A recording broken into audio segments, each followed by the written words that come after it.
Welcome to the BCK podcast.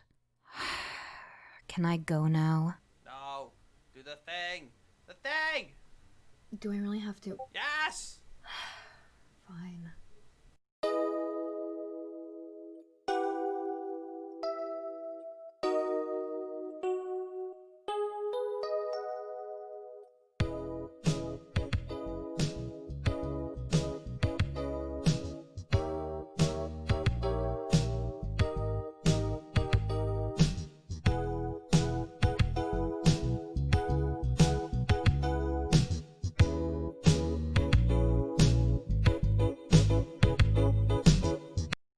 Hell yeah.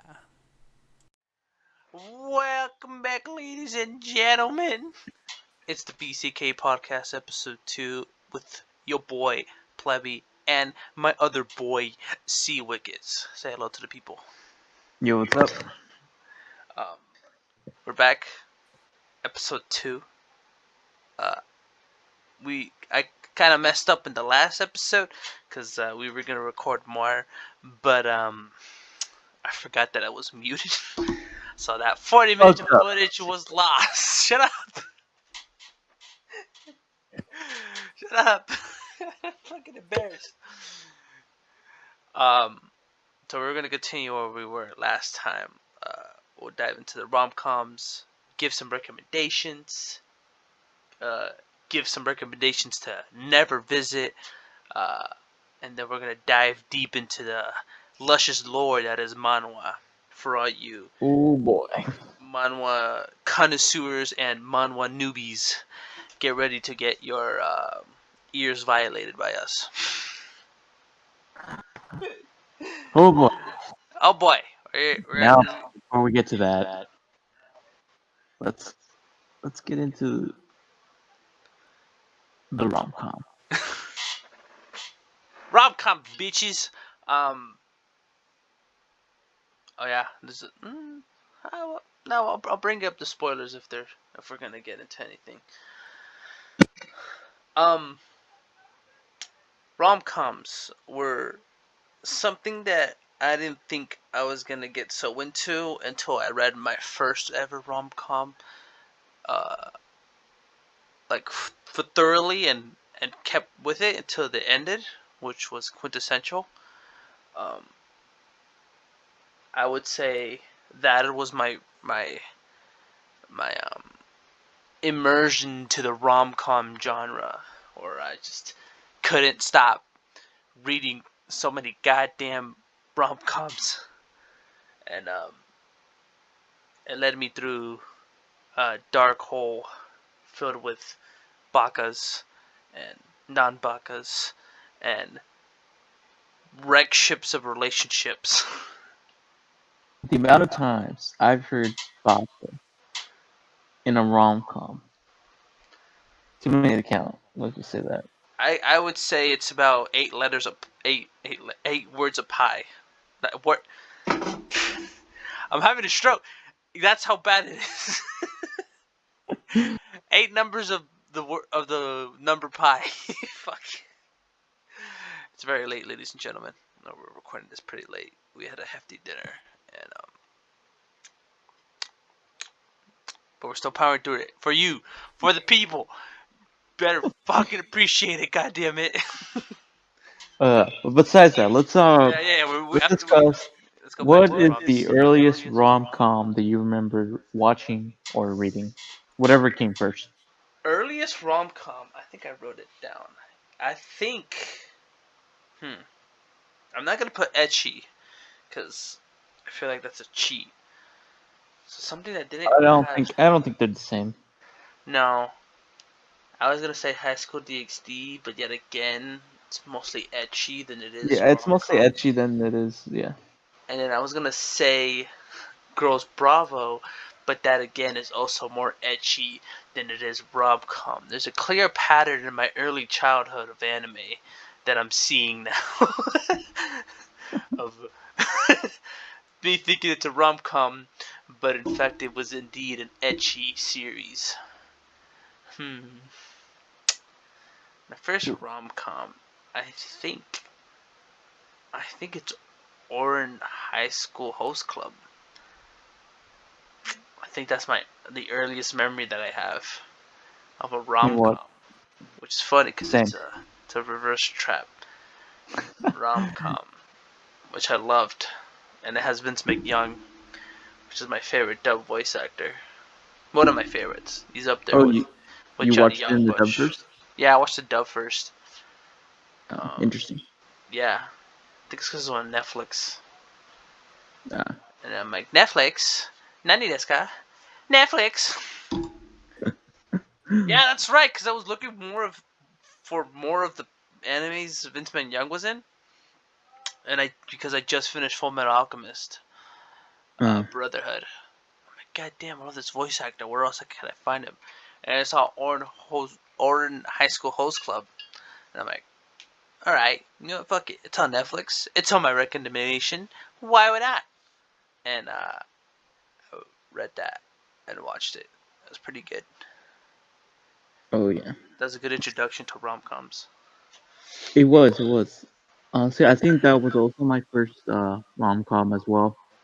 Uh, Mostly because that's Netflix is where I mostly watched all my animes for like the first time. Hmm. Starting with SAO and then Attack of Titan. I'm sure there was a couple others, but I just can't Yeah, I remember. can't remember. Of It was course, so it long wasn't the ago. first time I watched anime. Uh, my first anime, earliest anime I can remember was Elfen Lied. Me too. Yeah, but watching on my own volition has to be SAO. Yeah, Yeah. same. I saw it on Adult Swim.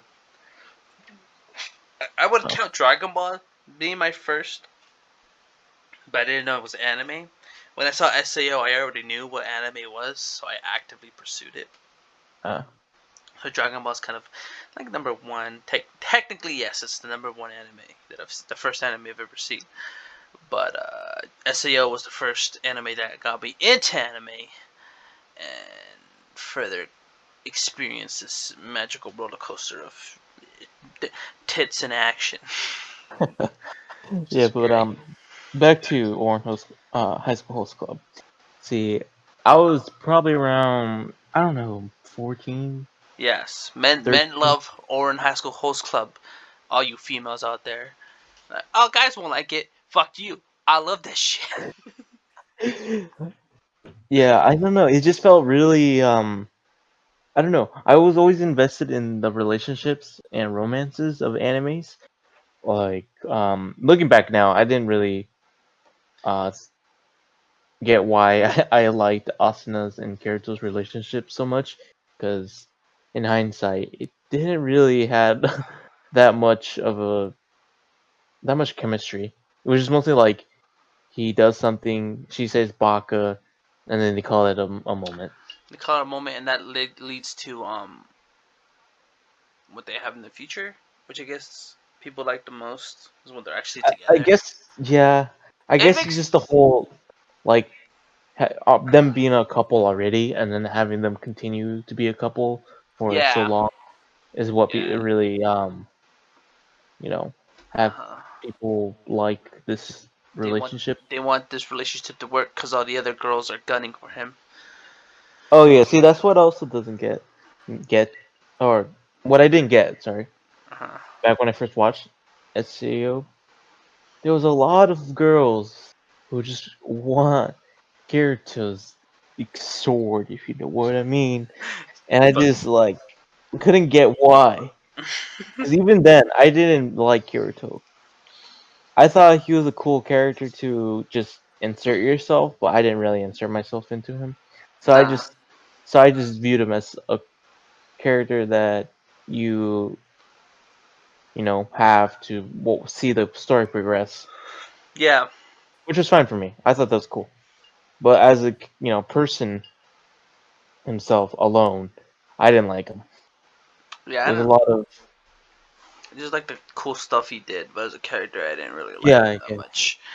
His Which is cockiness really got to me. I just didn't enjoy yeah. that. Some of his cockiness has really got to me too, and just like Yeah. I don't know, kind of bland. after the end. Because the first time watching, I'm like, fuck yeah, Kirito, kick some ass. Second time watching it, I'm like, this boy's kind of boring. I'm getting kind of bored. I'm kind of shocked how fast he got over his entire guild getting killed. Oh I yeah, thought that was and pretty sure there was cringe. it gives some flashbacks and Yeah, some little little moments of flashbacks and stuff like PTSD, that. which But that's what I want to see. Where the fuck was that?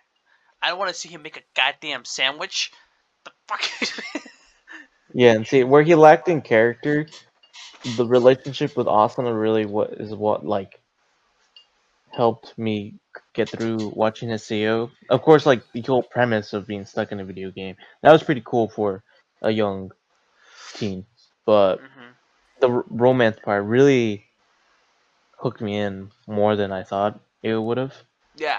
That's what got me into these rom-coms. It's just like I realized I really enjoyed the relationships between characters, and so watching on High School Host Club, I was just curious, like, oh, since I enjoy these relationships so much, why not watch a whole anime about just the romance, right? Yeah. hmm And oh boy, did that start something. That get me down a passage of fucking tears and joyful moments. Yeah. Of course, it took me a while to get there, but Yeah, definitely. I definitely binged through more than 10 animes, rom-coms in like a week. A week or two, actually. It probably took me a week to finish one rom-com, but geez, did I blaze through so many in a short amount of time. You're like, I need more! More! I don't even remember what animes I was watching before rom-coms because I've been watching rom-coms for so long back then that everything became a blur before that, as well as during my phase. Now, before I say what I want to say next, do you have anything to say about But the rom-coms? No, yeah, you or like pretty what got you much... into your rom-com phase? Because I know you went through one too. Yeah, I did. I think it was after High School DxD and all my etchy series, or I had the same realization to where I'm like, alright, kind of getting bored of all the Ash and Schmitties all over the screen. And I started to notice, like, I really enjoyed when the main characters with one of the main, you know, main love interest. For High School DxD, it was Rias. For Girl Bravo, it was, what was her name? Was it pink hair girl? Nina? No? Nana? Or some shit like that. Um, Uh-huh. and in Heaven's Lost Property, it was Icarus and Tanakano. I just liked when they were together and kind of seemed natural and it kind of went fluid together. Mm, So that okay. made me like want to pursue those more. Of course, it would take me a while because then for at that same time my shonen and my action phase came too. So it kind of overthrew all that to the very later years of like early years of college. Oh. I started to read all the mangas and I started really getting into mangas. I started really getting into romance and comedy mangas to where the point I did the same thing where I started binging a bunch of mangas. Oh yeah. one Like one day or this it would be swordsman of a slave in trade, or the time I got reincarnated with my classroom and then I reincarnated in the real world just to get reincarnated back to the other world. That was a crazy manga, very long title. What the fuck, Japan? My goddamn so long titles. Then there was the recent ones were like we're married in the day we get married. I think that's what it's called. It's like a short one, really cute, really cool shit. ah, But that kind of blew up. I just started liking the character relationships more, and seeing where that took them to. That was my phase. nah. See, I didn't really get into the manga heavily until probably My Hero. But from My Hero, it stemmed to a lot of things. And it definitely, because My Hero was my first time reading a manga. My first time reading a manga dated back all the way from the early phases of my rom-com phase, uh, Yeah. watching animes. So the big two Excuse me. animes that I remembered that were like my all-time favorites of rom-coms, and that I like nothing could have really quenched my thirst that it created for me in search of these rom-coms was Nisekoi and Blue Spring Red. Now, I can oof, I can tell you how much I was invested in Nisekoi. So much that I actually went ahead and decided, you know what? Let's get into this thing called a manga. So I can actually finish the fucking story. Now, see, this is what I hate about these rom coms. A lot of these rom coms, you know, are 12 episodes, maybe if you're lucky, 24. But almost always, with a few exceptions, it's almost always one season. Why? Why one season? Why? And then it hit me. These rom-coms are just advertisements for the manga. And it works because I went into the manga right after I finished Nisekoi and Blue Spring Ride. Those were the first two mangas I remembered reading.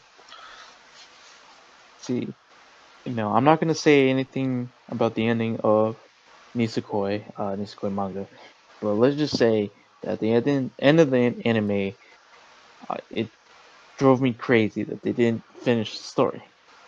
And that's what always confused me at first. They never finished stories for rom-coms until, I realized, oh, just read the manga. And at that time, I did not want to get into manga because I was like, reading right to left? Reading? That's pretty cringe, bro. Yeah, see, like I used to love reading. I read so many books back then, but for some reason, just manga didn't seem very appealing to me until I really wanted to know what happened after these animes. And I just blazed through the Nisekoi manga and blazed through the Blue Spring Red manga, and that really, really hooked me into loving like manga in general, not just rom-coms, manga and animes. But then it kind of went downhill from there in terms of my taste for rom-coms. I was just getting at anything, really. I was watching the most generic rom-coms just to fill the empty void I felt after finishing each rom-com. And dear God, the amount, Yeah, like I I said think. before, the amount of rom-coms I blazed through was Yeah, I think that's a ridiculous. good. That'd be good advice for newcomers to anime. Don't burn yourself out. Oh yeah, for sure. Any veteran or any people who have watched anime for a long time could tell you it fucking sucks after you burn yourself out. Uh, if it's Because you just just don't want to watch anything yeah, you afterwards. just And don't want to watch anything afterwards. Like shonen, um, rom coms, dramas, fantasies, isekais. After you finish a really good series, give it a couple days, let it rest in. Rewatch some of your favorite episodes, kind of like slowly grad yourself, and then move on to the next thing. Because if you just start like, all right, I'm watching Shield Hero, cool. All right, I'm watching Gum Slayer. Oh, okay. All right, I'm watching the time I got reincarnated with my cell phone. I'm like, why? All right, cool. Next is the I got reincarnated as a slime. You're gonna burn yourself out, and you're gonna hate isekai after that, because that's a lot of shit. And that's what most of us did. We burned ourselves out. Yeah. Except I in did my it with case, it was rock. rom-coms. You could did it with rom-coms. I did it with horror. I just started watching a shit ton of horror to the point to where I'm like, damn, this shit's not even interesting anymore. And Yeah. which is good. And then once you take that break, which we did, I know I did. And pretty sure Sebastian, you did too. Yeah. We come back and we see all the new stuff that comes out. You know, the new things. So for me, after finishing Quintessential, catching up with Fly Me to the Moon, and binging through Komi-san, I kind of burned myself out. I'm like, God damn, I heard a lot of manga. I'm gonna take a break. So I did that. I took a break, a good month and a half break, and I came back, and I stumbled slowly to a hidden gem. Some might say a diamond in the Doshinjin. Okay. I found probably one of my favorite rom-coms, and it's in high school, because most of these rom-coms that I'm reading, they're in college, so it's a lot more relatable. But this one's in high school, and it kind of brought me back to the genre, and I feel like more people should be reading this. It's goddamn Please Don't Tour With Me, Miss Nagatoro. Motherfuckers, get ready, alright? Oh god. Alright, let me get up. Hold up. Get fucking shit off me. Oh boy, Nagatoro. Alright. Stupid fucking apple. Alright, you see this shit? Okay, well, you can't see it. I didn't think this through. No, you did not. Brian, put up the 3 pictures of Nagatoro. Um, actually, just kidding. We don't have an editor named Brian. That was just a joke. I'm too poor. Yeah, I have these 3 mangas of Nanashi, which I recommend reading it. I do not recommend looking into his background unless you're of the age of 18 and older and you have private time and you're alone in your own house. That is the only reason why you should look up this author. Oh. Definitely. Also 774 House. Also, please look them up by yourself with your special person time. But Nagatoro, right? It's got the rom-com mixture pot. Cute, It sure does. cute girl, cute flagship girl, all right, which is Nagatoro. Um, MC, kind of generic MC with some qualities that you don't immediately hate him, but you're like, all right, I can get behind the MC. Uh, but what it does is that it it it it fucking has character growth and a goddamn rom com. What the fuck? Oh yeah. See, I didn't start reading Nagatoro until this guy right here, gave me the first volume to read in, a physical copy. And I looked at the cover and I'm like, okay, this might be something I might enjoy, but it seems kind of off-putting, the title. Please don't bully me, Nagatoro-san, or I think that's how it was. And so I skimmed through a couple of the pages, and wow, did I really feel conflicted while reading this. On one hand, I did not enjoy the bullying that I saw at first, but on the other hand, I saw how it wasn't really bullying, it was just really, really intense teasing. And that the character Nagatoro who does the teasing is really not doing this to just, flame on the MC, but to just be, more of a nagging friend, I guess you should say. because we start off with the author, or sorry, the main character, doing some, what was it, Angel? Sketches, Yeah, drawings, he was drawing his own manga. manga. You're right. There you go. Yeah, and he was trying to avoid the group of girls, which you will later get affiliated with as the story Oh yeah. progresses. Which again, character growth. Fuck yeah, love that shit. Put that shit on the screen. Character growth. Big letters, big red letters. Put a fucking air horn. Character growth. I love it. I love Yeah. it. See, I love and we that. see Nitoro approach the MC. We Yeah. see her approach him in a very interested, manner. It's not She was. yeah, it's sorry I cut in, but or put Oh, it you're out fine. to where it's like it kind of had this revelation today when I was thinking about Nagatoro. It's like what you were told in school when you were in school, if like if a girl's mean to you, that means she likes you. That's kind of the vibe I got out of Nagatoro while reading it. I'm like, holy shit. Makes a lot more sense once you put that into context. You're like, oh yeah. And once you read Nagatoro, you're like, that makes a lot of sense now. You can see why she bullies him, I guess, which in the beginning it was, but she's very soft with him, which is nice. Gets him out of Yeah, his comfort zone. and it really brought the best out of him in Yeah, terms of making him grow as a fuck person, yeah, hell yeah. becoming more, let's say, what's the word? The opposite of introverted. An Let's just extrovert. say he was extrovert. There you go. Thank He you. was he I turned remember. into an introvert with extrovert qualities.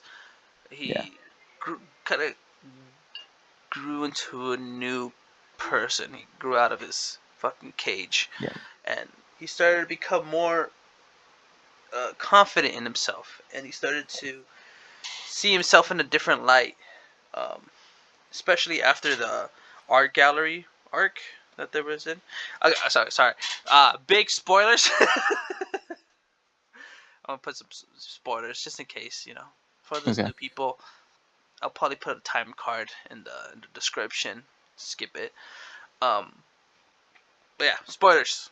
We're gonna get into Nagatoro. The deep in. I've been wanting to get into dissecting Nagatoro because on the outside it kind of looks like your typical rom-com teasing. Welcome to the Like BCK the was it podcast. teasing Taki-san and then hanging out with Uzaki-chan. It looks like that from the outside, but when you actually read it, gets kind of in depth. It shows that the characters aren't so one dimensional, and there's a progression as the story goes. Nagatoro isn't so harsh on him, and MC, which we still don't know his fucking name after how many Yeah, chapters? I have no idea. 70, probably. 70, a good almost 100. Like we barely learned Nagatoro's first name, which is Hayase. But we don't know Main C's first name because she said she didn't want to know. But pretty sure we're gonna get that in later chapters. Um,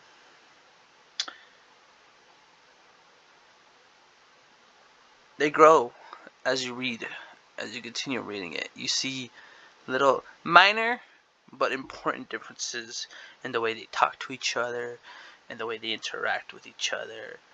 Um, at one point further into the manga, the MC Nagatoro has this thing where he calls the main character gross, kind of teasing him, and he later adapts to that. He's like, "Oh, I can't say that because then I'll look gross," which is, I thought, it's a little detail, but you can tell how deep their friendship goes and how close they gotten since Oh, the yeah. first chapter, which is I thought it was really cool. Just that you know supposedly very comedic um, rom com would display that type of character development and growth in it. Yeah, see, I enjoyed like the comedy aspect of rom-coms as well, but I never have I enjoyed something like Nagatoro. The dynamic between two characters just really refreshing me after all the rom-coms I binged through. And this is after a while, maybe I would say a year after my romance phase or rom-com phase of watching animes. But when I got into Nagatoro, I was well in my rom-com mangas I was reading that were, you know, more comedy than rom-coms, more slice of life as well. Like I'll name two real quickly. Komi-san Can Communicate and Kaguya-sama Love is War. Now, they're both unique in their own aspects, but Nagatoro felt completely different yet the same Oh from yeah, all the other rom-coms, and it was really really nice really to refreshing. start reading. Oh, like Yeah, it brought something new to the table. yeah, it brought something new. It brought, Yeah. Of you course, know, you could say the same for Kaguya and Komi, yeah, but they both, Nagatoro felt more unique. Of course, I think Kaguya and Komi more than Nagatoro, but Nagatoro just has a very nice yeah, spot in my manga list. yeah. It's Naruto's pretty up there. Depending how later the later chapters go, I might move it up. Um, but definitely, it's a nice. It's at least in the top 10 for my favorite mangas. Just how each chapter I enjoy reading it as it gets released, and how I fall in love with more with the characters. Even though we have a nameless MC, I feel like I already know the guy. So when the Yeah, name does happen, I'll be like, yeah, I'll call him by his name. Which I hope it gets revealed soon because I'm getting fucking tired of calling MC MC. MC, I know, right? It's like, oh yeah, MC Oh, Kun. I'm like, fuck. You hear oh, Nagatorin, man, like there's MC and then Paizen, and then other stuff that the other girls call him, which is great. yeah. Speaking of getting tired of things, man, am I getting tired of waiting for new chapters for each of these mangas I'm reading? See, with a slice of life rom-com mangas Yeah. like Komi-san, Nagatoro, and Kaguya. There's Also, gonna be a couple chapters where nothing really progresses, and it's just slice of life. just a And of slice of life. course, if you're going to read these mangas, that's what you're gonna expect to have. That is the struggle that we have to go through. Yeah, and I don't have a problem with slice of life until I'm here waiting bi-weekly for a new chapter that may or may not continue the juicy parts of development that we get from previous chapters, such as Kaguya or Komi. Man, oh man, did do I just get frustrated just waiting? And I kind of Yeah. have to blame Attack on Titan for that. Um, I don't know if I said this previously, but just enjoying plot more or just story driven animes more has like kind of affected my manga reading. No longer Definitely. do I Definitely. wait to for a new chapter and just enjoy a slice of life kind of chapter. Sorry. Mm. Now I dread these slice of life chapters, even though I know these mangas are based around these slice of life aspects, Yeah. and Definitely. it's Don't just I don't wanna I don't wanna throw shade at them because like oh yeah, I know people would be like you slice of life is for the plot. I know that. It's just that um the animes and mangas I excuse me. read before I got to this point, you know, all were plot heavy and character driven and everything. So Uh, me adjusting to that it's a little difficult, but I'm getting there. I'm going through slice of life rehab and learning how to be like, all right, Angel.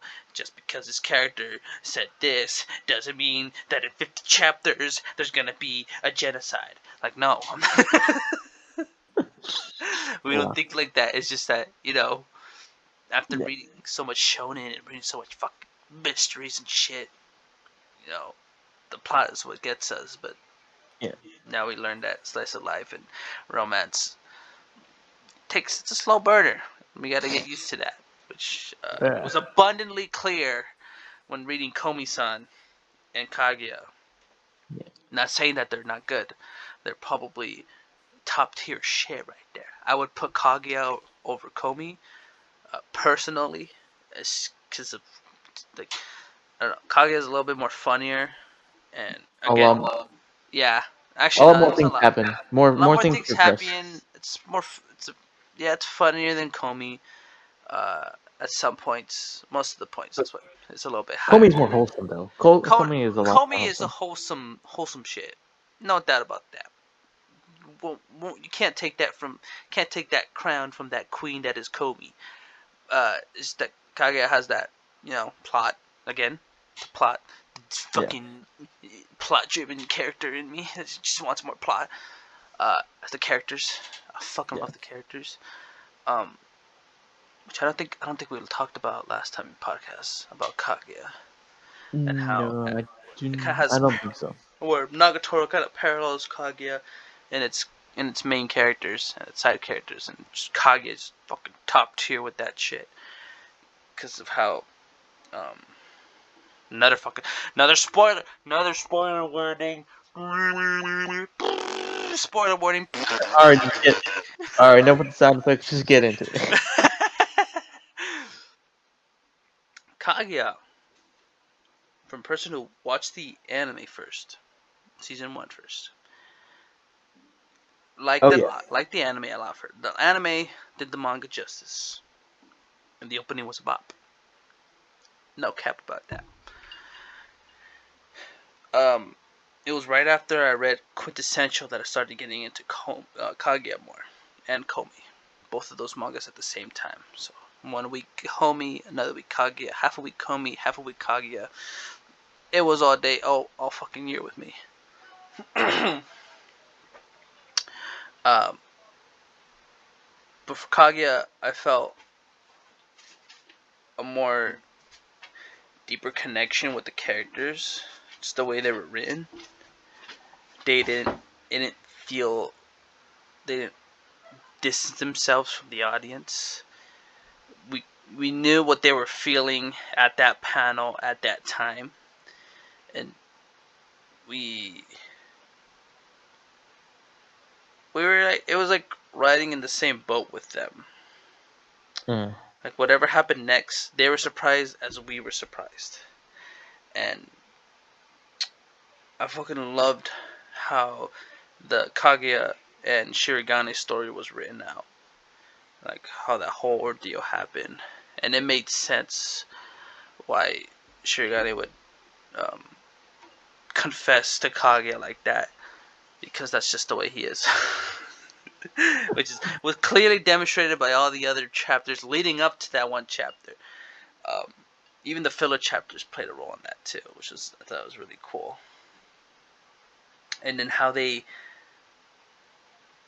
managed to make the main cast and the supporting cast all feel in the same group. Like it wasn't just where's Kaguya, oh Shigami, I want to fucking I want to read about Ishigami and Chika, what the Yeah. fuck. Nah, when they were on screen, you knew shit was gonna be funny, and They you just knew have really good chemistry, it and was it's amazing enjoyable to chemistry. read. The fucking chemistry, dude, is so good. Like it, it didn't feel awkward the the panels when they were interacting with each other. You knew these fuckers spent a lot of time with each other, and it just felt so organic. And I didn't. It really shows too. Yeah, it really showed the fucking good writing on the author, dude. Oh yeah, for sure. It just Phenomenal writing. I ain't gonna lie. He really knew these characters, which I yeah, thought was especially for amazing. a slice of life rom com. Yeah, this is a slice of It, life rom com, and it the chapters didn't feel boring. and the later chapters, dealing we're going spoiler territory now. With Ishigami and his arc with his romance, Yeah, this manga really be- became something else. It went from Kaguya Love is War to Kaguya, or actually Ishigami love is hard. And man, oh man. Now this is before my frustration with waiting for a new chapter and dreading for that slice of life episode, or sorry, chapter. But yeah, my God, it's just Ishigami, the Ishigami, one of the best boys out there. Like, probably I best admit. boys. You think fucking Alucard from Helsing or Sebastian from Black Butler or Husbandos? Fuck off with that shit. Get you a boy that feels with you. Ishi motherfucking Gami.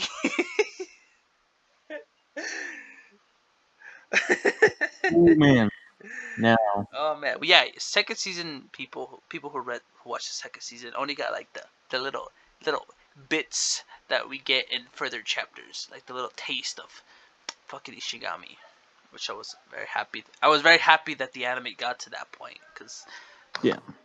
probably my favorite arc out of the entire series. Uh, Now we yeah, did let's get go. introduced to at least not best girl, but best girl for Ishigami, We got introduced to the both Ino, Miku to Ino. the two best girls, which is Subane-chan and Miko. Get the fuck out of here, Fuck Subano. you. Or not having a goddamn wife war in the middle of the podcast. We're having one for war because listen here, audience. Miku Ino. Okay, now I can't really say much because this is just my personal bias from watching all these generic rom-com animes. So I kind of go for the one that kind of fits the story uh, character. At least like love rival like. Now see, Angel here picks Subane, which is more of the Best in girl. my eyes losing girl. Ishigami's first choice. Fuck off. To fulfill the story, we have Miku Inu as a love rival, which I believe by the end of this manga, or at least of this arc for Ishigami, they will become the couple that they deserve to be. And well, of course, Miku Inu is a bit of a tsundere. And I'm not gonna lie, this is why I said the bias is coming in. Nisekoi is getting to me. I did root for Shitoge, the tsundere. I think I just have a thing with tsunderes. I know tsunderes in real life are gonna be shit. They're gonna be awful girlfriends. But for animes, ho ho, For anime, give they're me more of goddamn that. top tier. At least some of them. At least some Oh of them. yeah, some of them. There's a lot of really bad tsunderes out there, but I mean we got good Looking ones at like you, Fate fans. Looking Taiga, at you. Taiga from what's that Roman? Toradora? Torador. Sorry, Torador. Hey, Yeah. hey, no, she's not a bad Cinderella.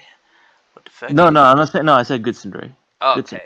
Yeah, Yeah. very good Cinderella. You have a good tsundere like Wholesome Cinderella. Taiga. Yeah.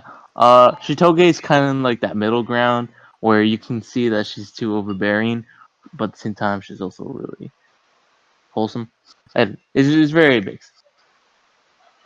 I can't really think of the bad and good tsunderes right now, but anyway, Miguino. I believe she is the one for Ishigami. Angel here thinks Subane. Yeah. Don't even wanna discuss about her. But I guess you can take over for that.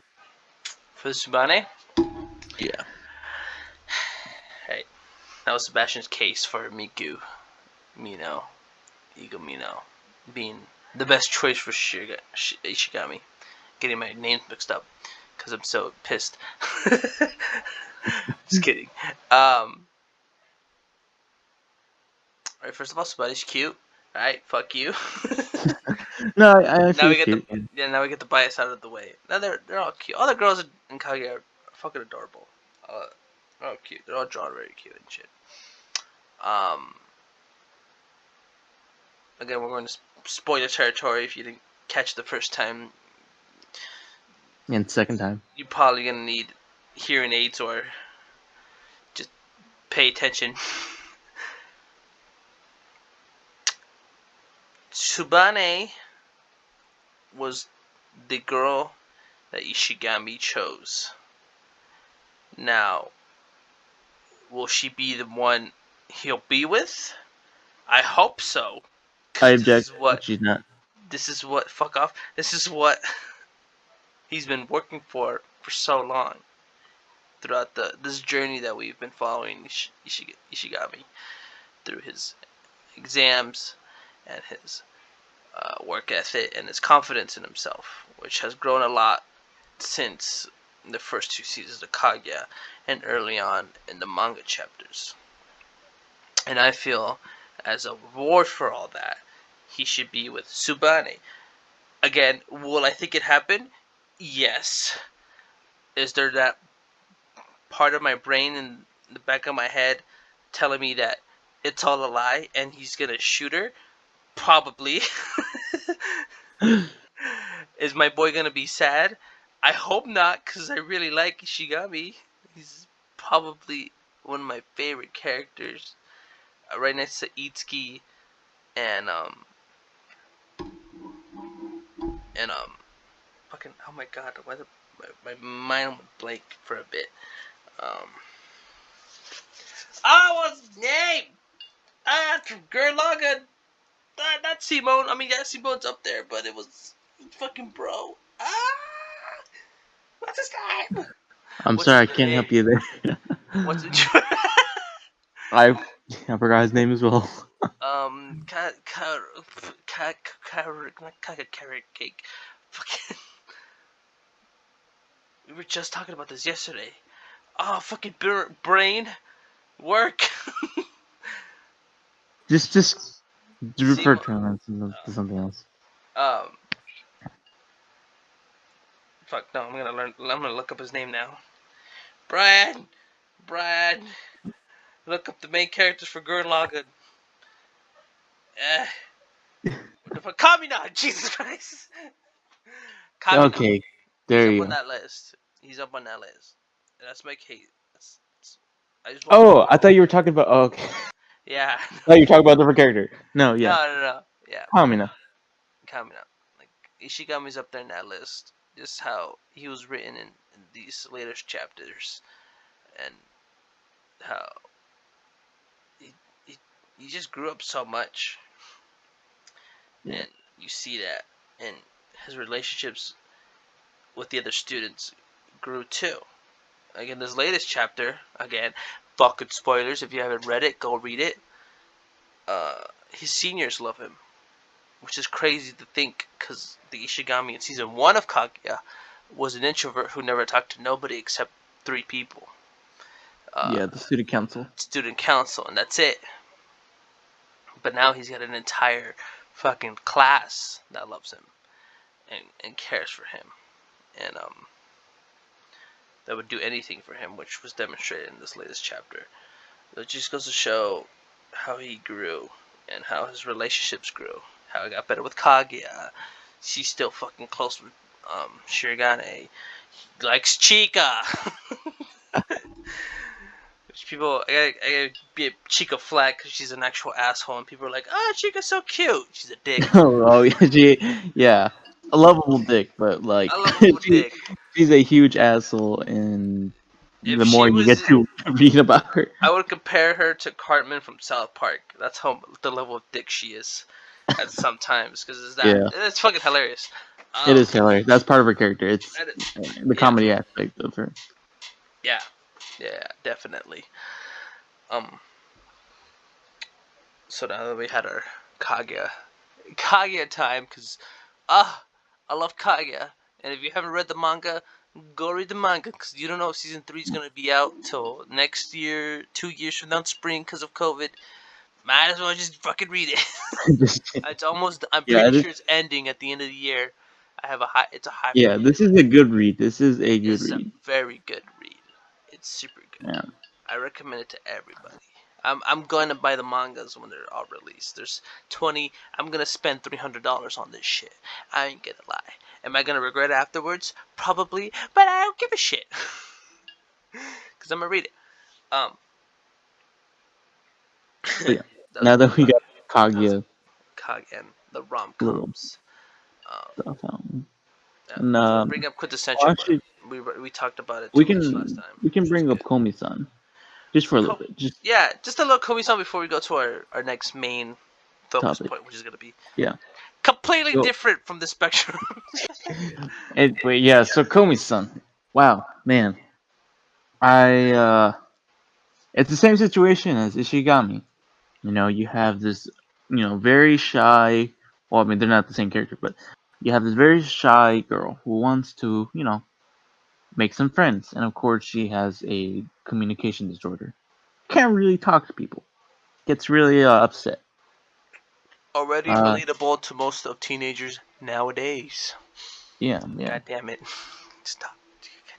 And then you have your other character, basic average Tadano-kun.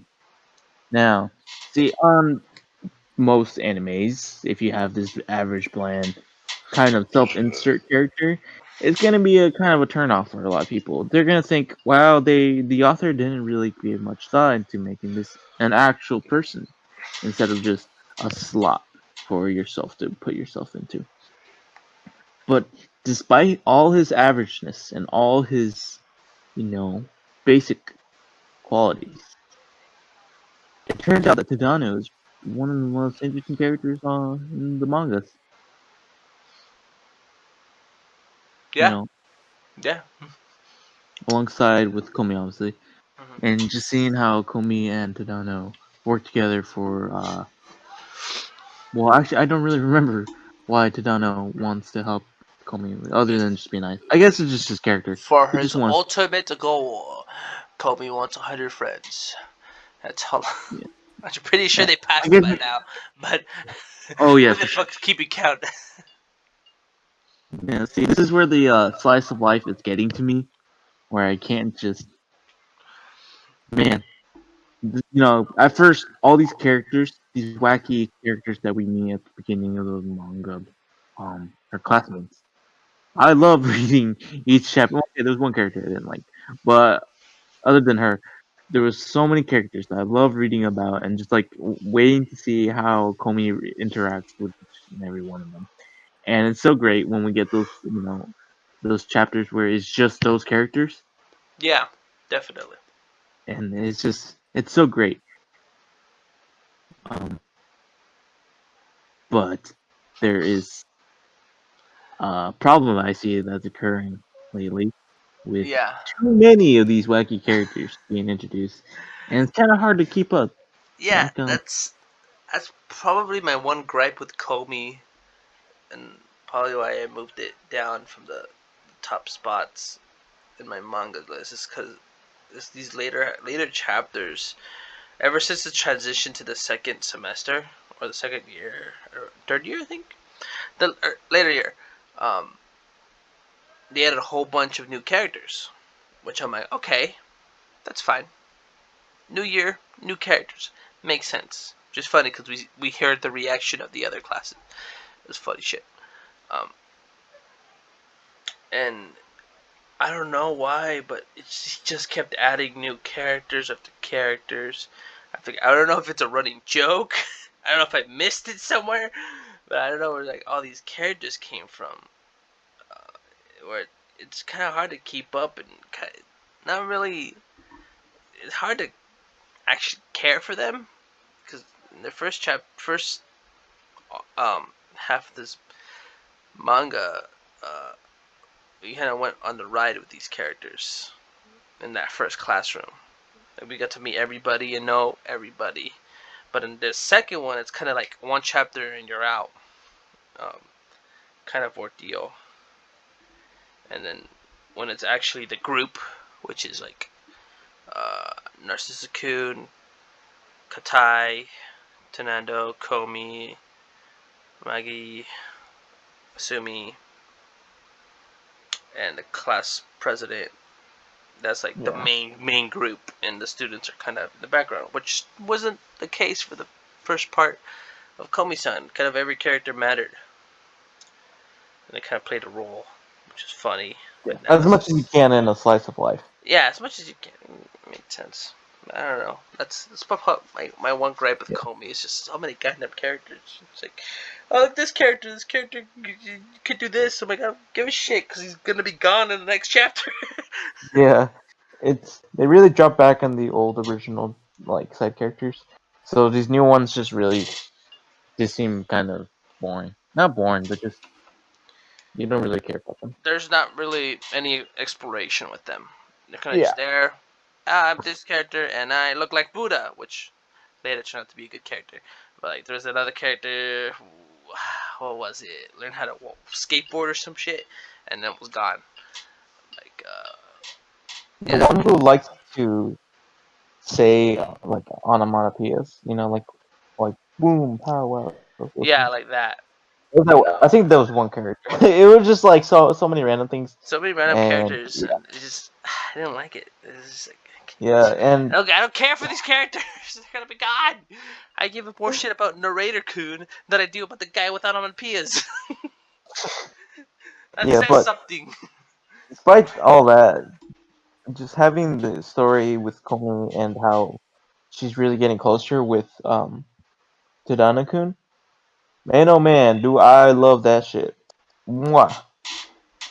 I love the Gold. love triangle Great. stuff that's happening. Oh yeah, yeah. Spoilers. Love triangle. Spoilers. Go New ahead. character introduced. New character. Oh yeah. Unbuggy. My Ready boggy to join the fight. again. Best. Yeah. I love her so much. Yeah. No, this is also another character where you wouldn't think you love a love rival so much. Yes, definitely. Now, this is the part where Komi is pretty unique compared to these other rom-coms with love triangles. Is that there's not really a character you don't like in this love triangle, because there's a lot of love triangles where there's obviously a clear winner because of just how likable she is, compared to the unlikable love rival that she's competing with. Or you have two girls that are pretty great, but then you just have the dumbass main character, or the person that they're trying to get their you know get together with, and it's just like it's never really. It's a rare case that you like all three. One example being Snafu, or youth, my teen youth comedy something icon, some weird name, but yeah, Snafu for sure. Snafu. Yeah, Snafu or Origaru. I think that's the Japanese name. But with Komi, you love these three characters, and this love triangle is really just making their friendship stronger with each other, which is kind of weird.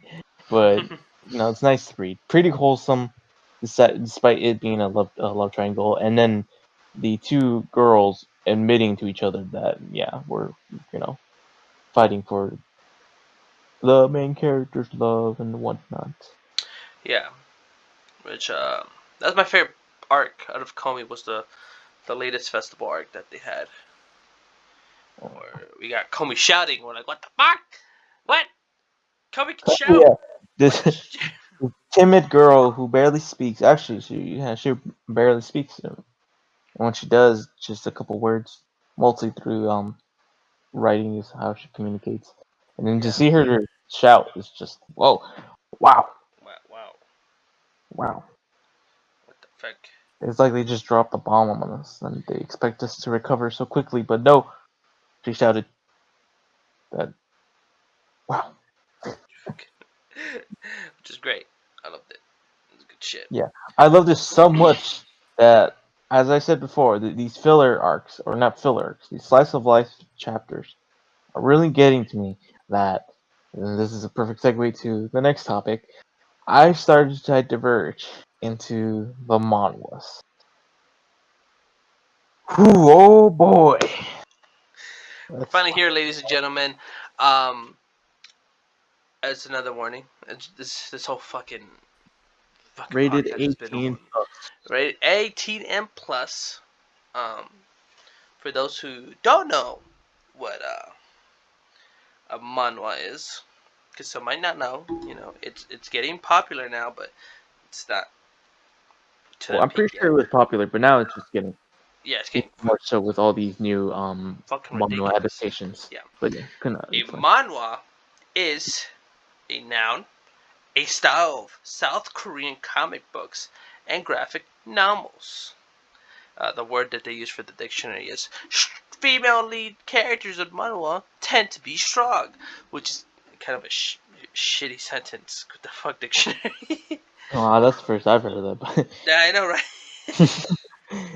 Oh boy. Okay, manhwas. Okay, Manhwas are 50-50, for sure. for sure, yeah. I mean, 50-50. it's just like the same with other mangas. But it's just like for some reason mangas have a very different feel. Well, maybe because it's right, left to right, and then down. Yeah. Instead of like you get these panels that you do with mangas, it's very just like a strip with manhwas.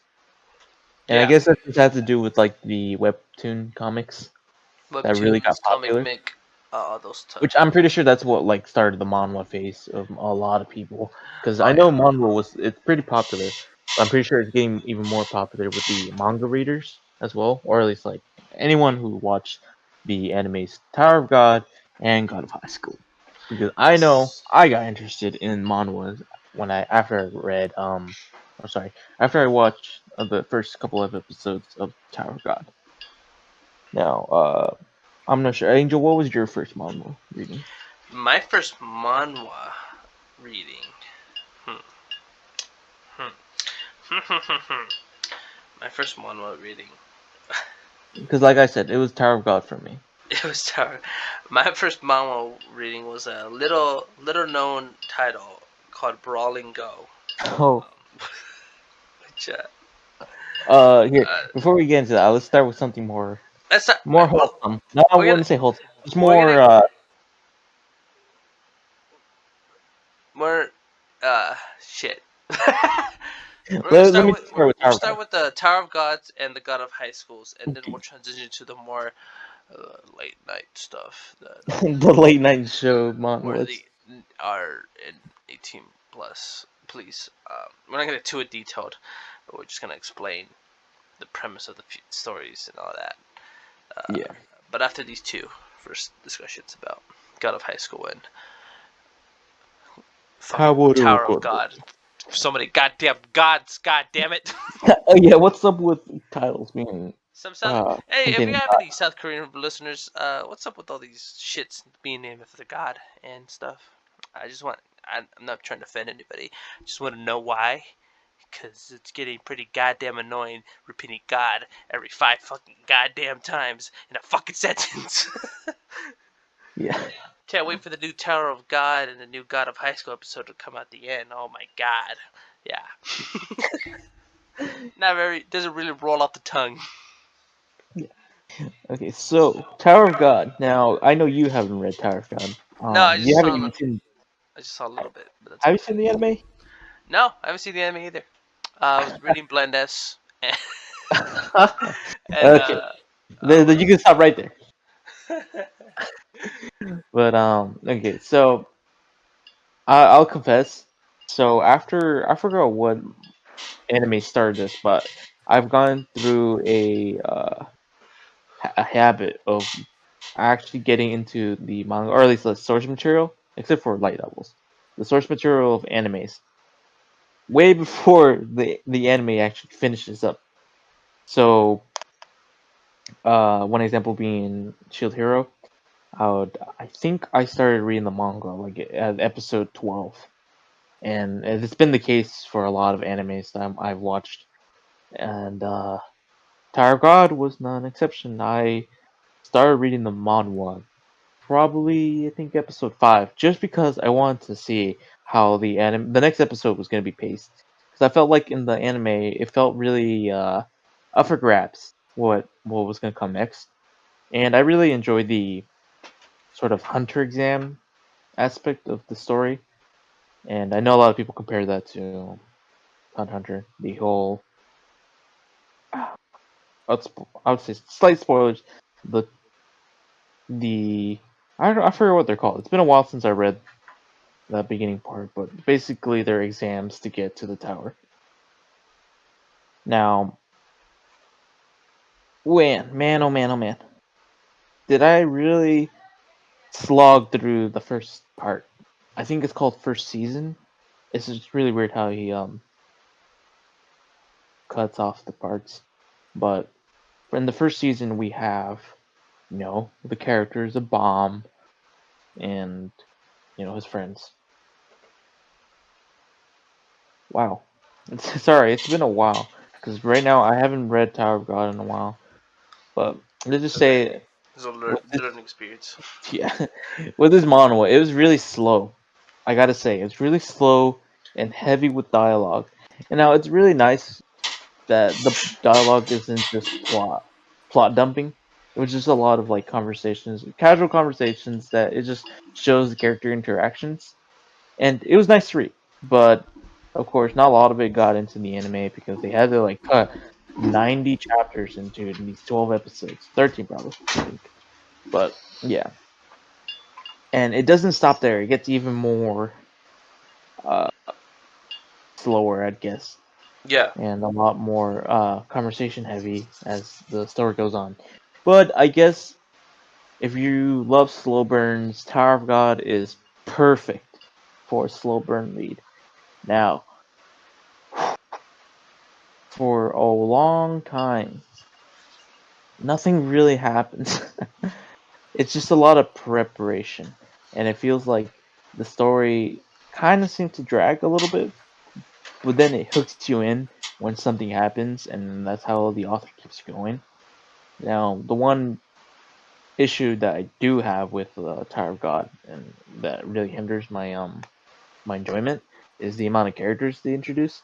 Same issue as Komi-san, where they introduce too many groups of characters together, and it's really hard to keep track of them. And uh, of course, with the heavy dialogue aspect of the story, you do kind of get a sense of investment in these characters because you spend so much time with them and how they interact with each other. But at the same time, it does get tiresome of keeping track of all these characters and how they all come together at one point, which is probably um a really good, you know, aspect of storytelling, having everything come together at one point. And it's great to see that, right? But just having too many characters just really bothers me. Yeah, Yeah, look, not characters. You really get any time with them because they're yeah, so yeah. much. But a lot of people were saying Bomb was a simp back when simp was getting really popular, the word, right? Hmm. And I do gotta admit, man, Bomb is a simp for Rachel. Now, Not I holding can't back. say that he goes through character development early on. It doesn't start till chapter 200 out of 400, and even then, it's only very little. But knowing how the author writes his stories, there's going to be a huge payoff in the end of slogging through these slow moments of growth. But I gotta say, it's probably going to be worth it when I get there, just because of how rewarding it is to read through this very slow burn manga. Yeah, so that's all I gotta say about that. But the God of High Yeah, School. I get it. I would put my God of High input, School. but Yeah, I haven't seen any of them. the anime, right? Yeah, the anime. God of High. Yeah, but you did read the manga, so A little bit of the Manhwa, yeah. Not that I much. haven't. I've watched the first couple of episodes of Yeah. God of High School, but I kind of lagged behind. I haven't caught up. Yeah, did the thing where I was like, I'll just read a couple in the head and da da da da da da da da. I'm like, I'll watch the anime later. I watch the anime when I get the chance. Um, But yeah, yeah, tell us about God of High School, at least what you read. from what I read from God of High School, um, put a fat minute. All I know is that they use the powers of the gods. Hence why it's the gods. I think they're in high school. Hence why it's called high school. Hence why it's called God of High School. Because Despite there being no high school that despite they there actually being no go high to. school and that should be in a fucking tournament arc. I think they're high school students or some shit.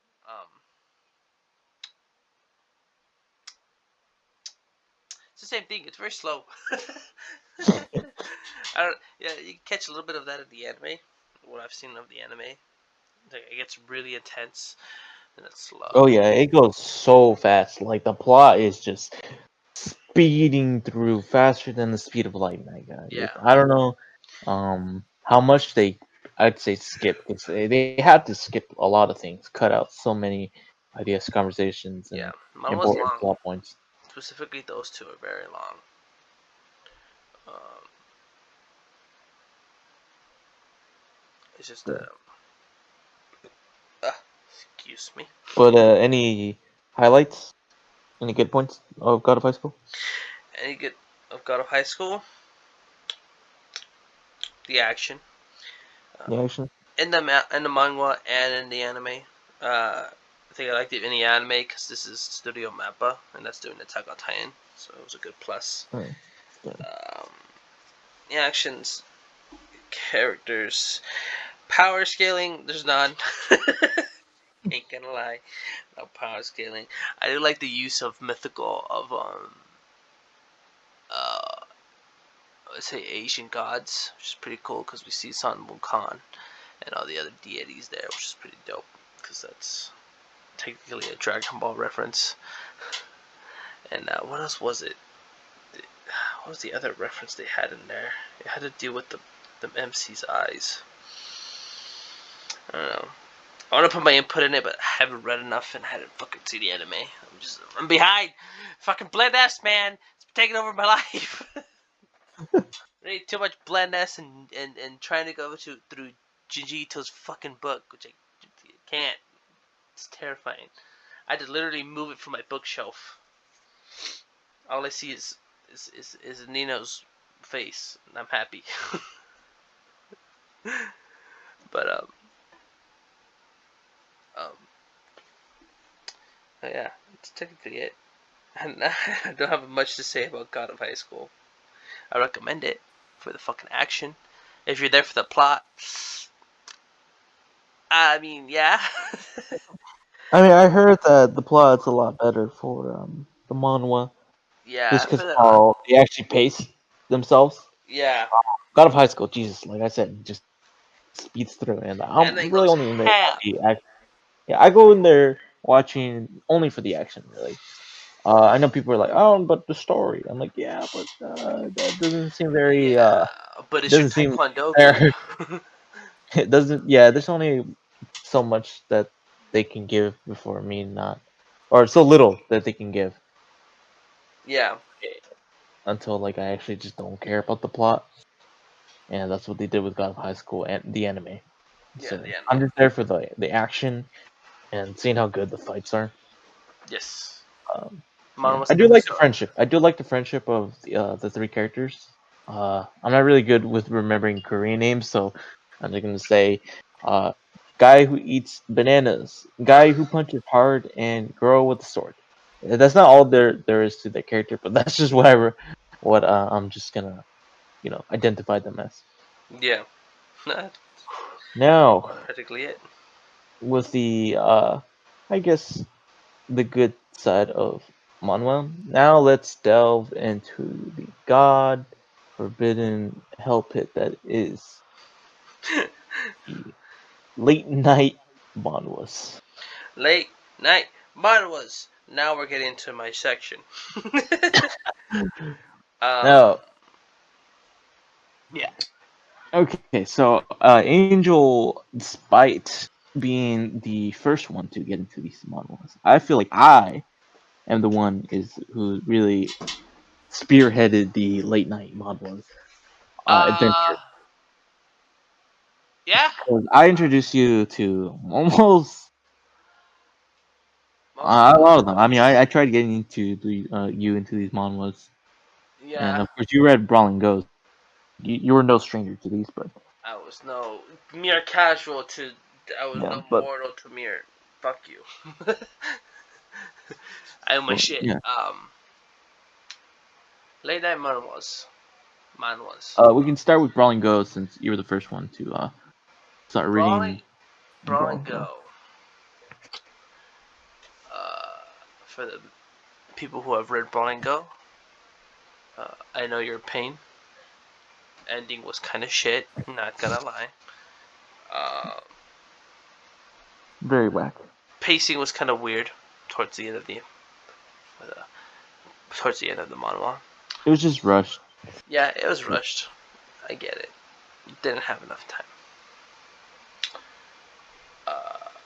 I think what got the attention of most people to reading this manhwa was the premise. Man has a uh, what's it called again? Erectile dysfunction, Erectile dysfunction, but gets bitten but by a on snake. permanent mode. Erectile dysfunction on permanent mode. On permanent mode, and then he gets it fixed by being bitten by a snake, and does the whole road. Pretty much He gets sums in, most of it. Not all of yeah, it, but yeah, again. I forgot. He gets imbued with the spirit. Remember the spirit of, I don't even know what he was. The Again, spirit of. I'm very bad with Korean names too. Hard. I'm going to learn them sooner than later.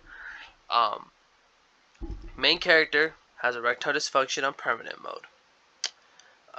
We learn it through the opening chapter where he's sleeping with a woman, and they're trying to get it on, but he can't because he has this problem. She gets mad, leaves. Character's like fuck. Apparently, it's called Unichi. Unichi, yeah, that's what they call it in Korean. Unichi, yeah, I don't know what I the don't know. actual like condition is, but yeah, Yeah, let's refer to him as Unichi. Unichi, Unichi. Yeah, Unichi. Unichi. That's, but he's called because he has this problem.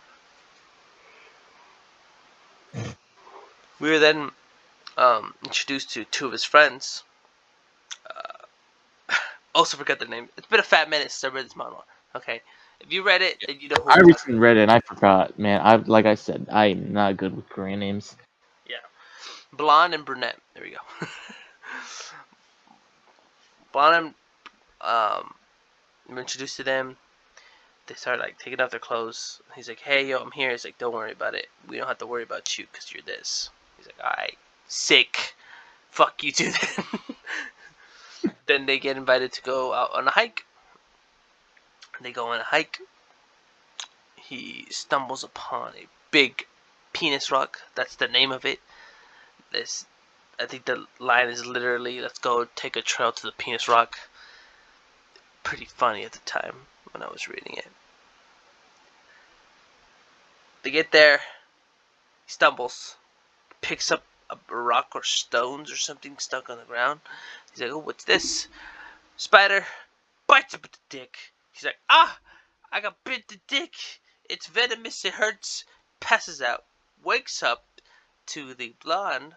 Again, don't know her name.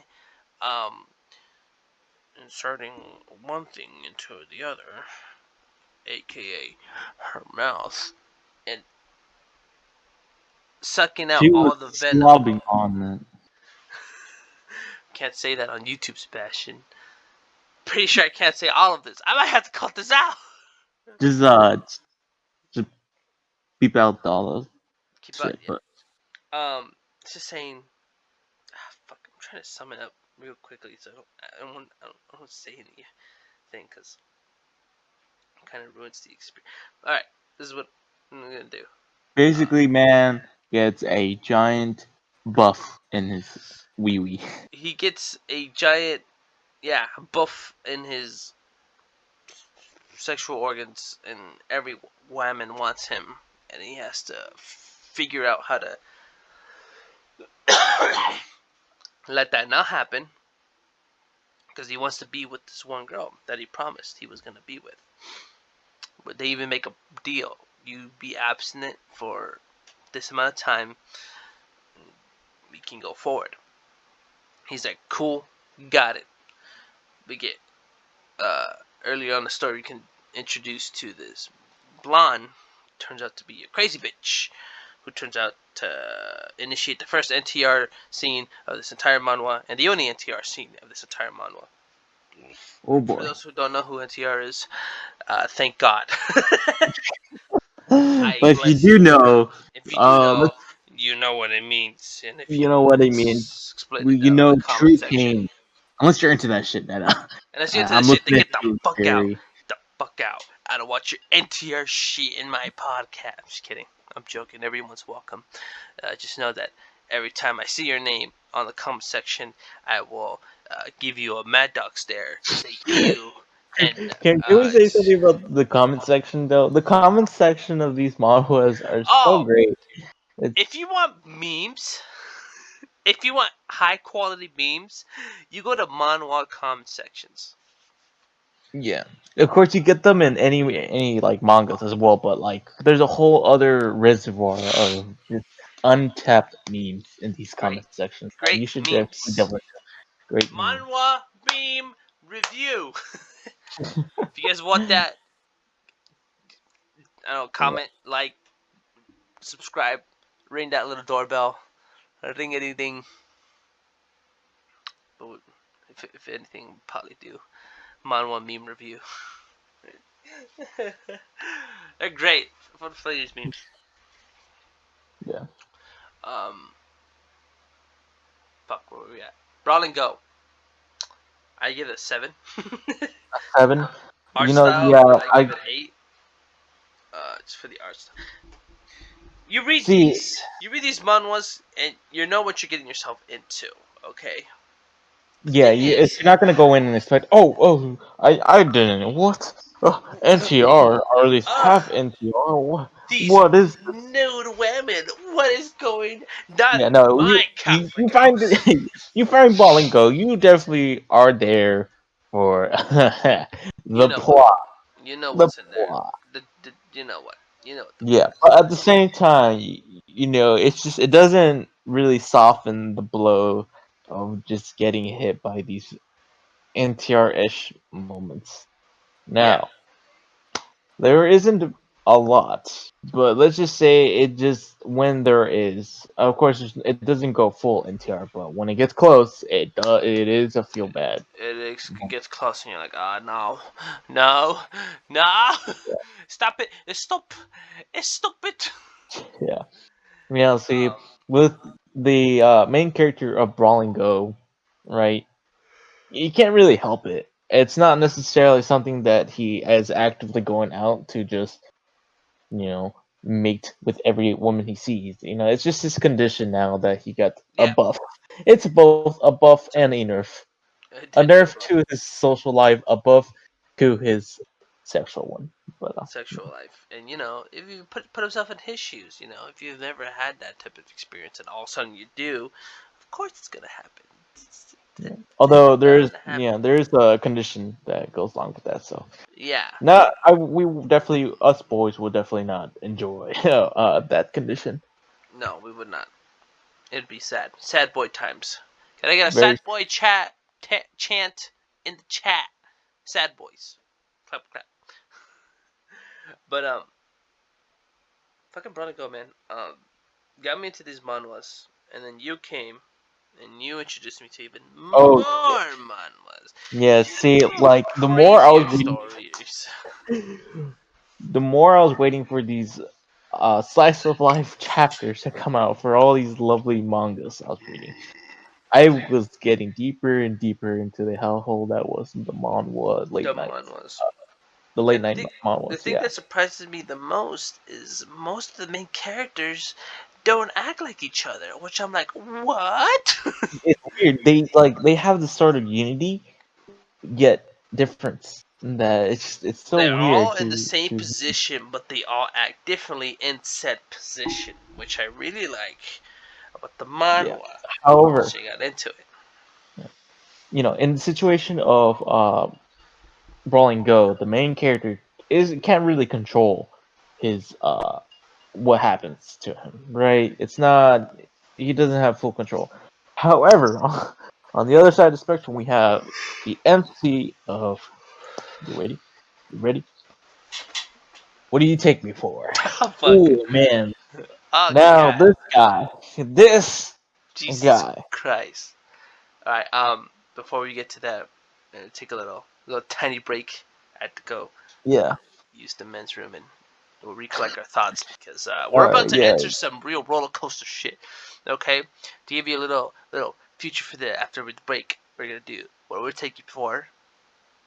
Then we're gonna transition that to collapse and rewind, and we're probably gonna end it off with the one we're currently reading right Holy now, Grail of NTR Queen Bee. Queen Bee. That's a lot of shit. Yeah. But we'll be right back. Brian, do the cut. Cut. Hey, people of the world, Sawarudo. Your boy did a big oops. Did a fat oops. Sorry the episode took so long. Two main reasons why. Reason one, I got lazy. Kept reading too much of that Queen Bee that you're about to hear. And reason two, I've been trying to fix this audio clip, this video clip, because of Seabass's voice keeps on echoing a lot. And I want to say sumimasen, apologies. I couldn't do anything. I'm inexperienced. I will do better next episode with which you'll see at the end. I'll announce it at the end of the video. So bear with it, please. I tried to lower the voice down so you don't hear it as much, but it's there. It's an echo, and for some people it's very annoying. I'm sorry. I will fix it. Yeah, that's about it. It's gonna be in the middle of that's where I stopped recording. Brian, hit that transition. Do it. Bitch.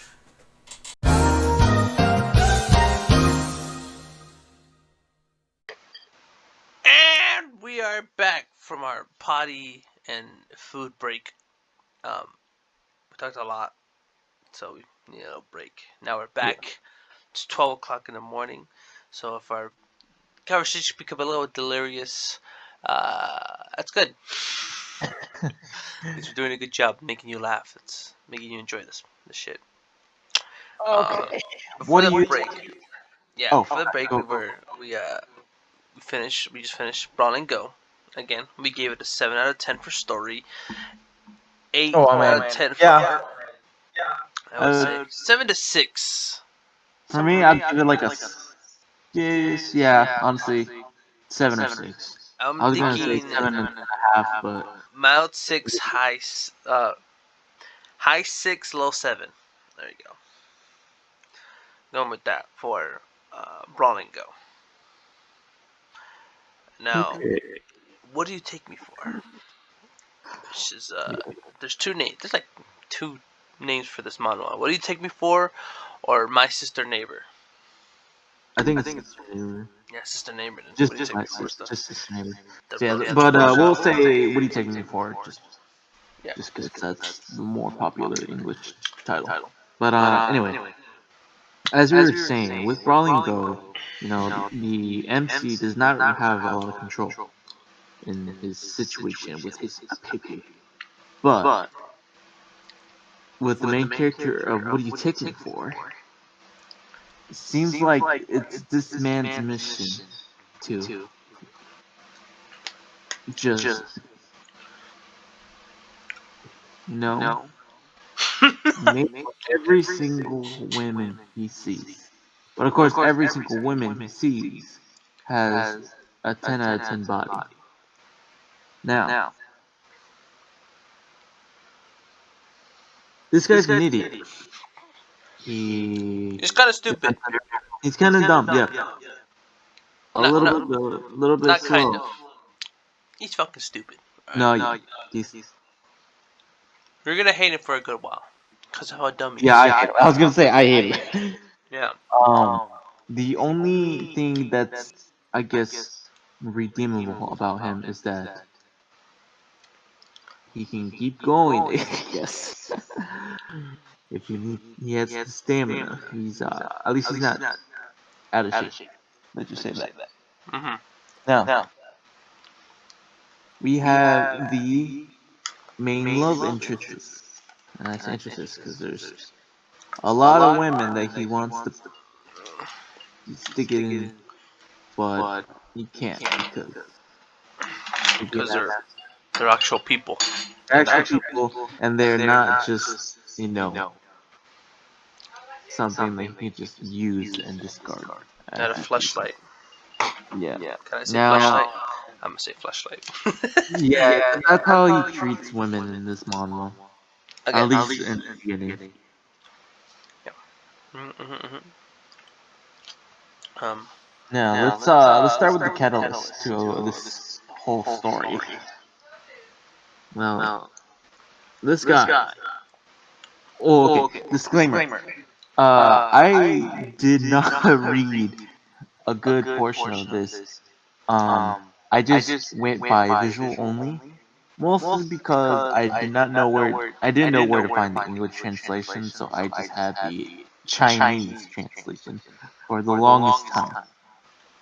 I don't read Chinese, so I just went off by what they were doing in the panels.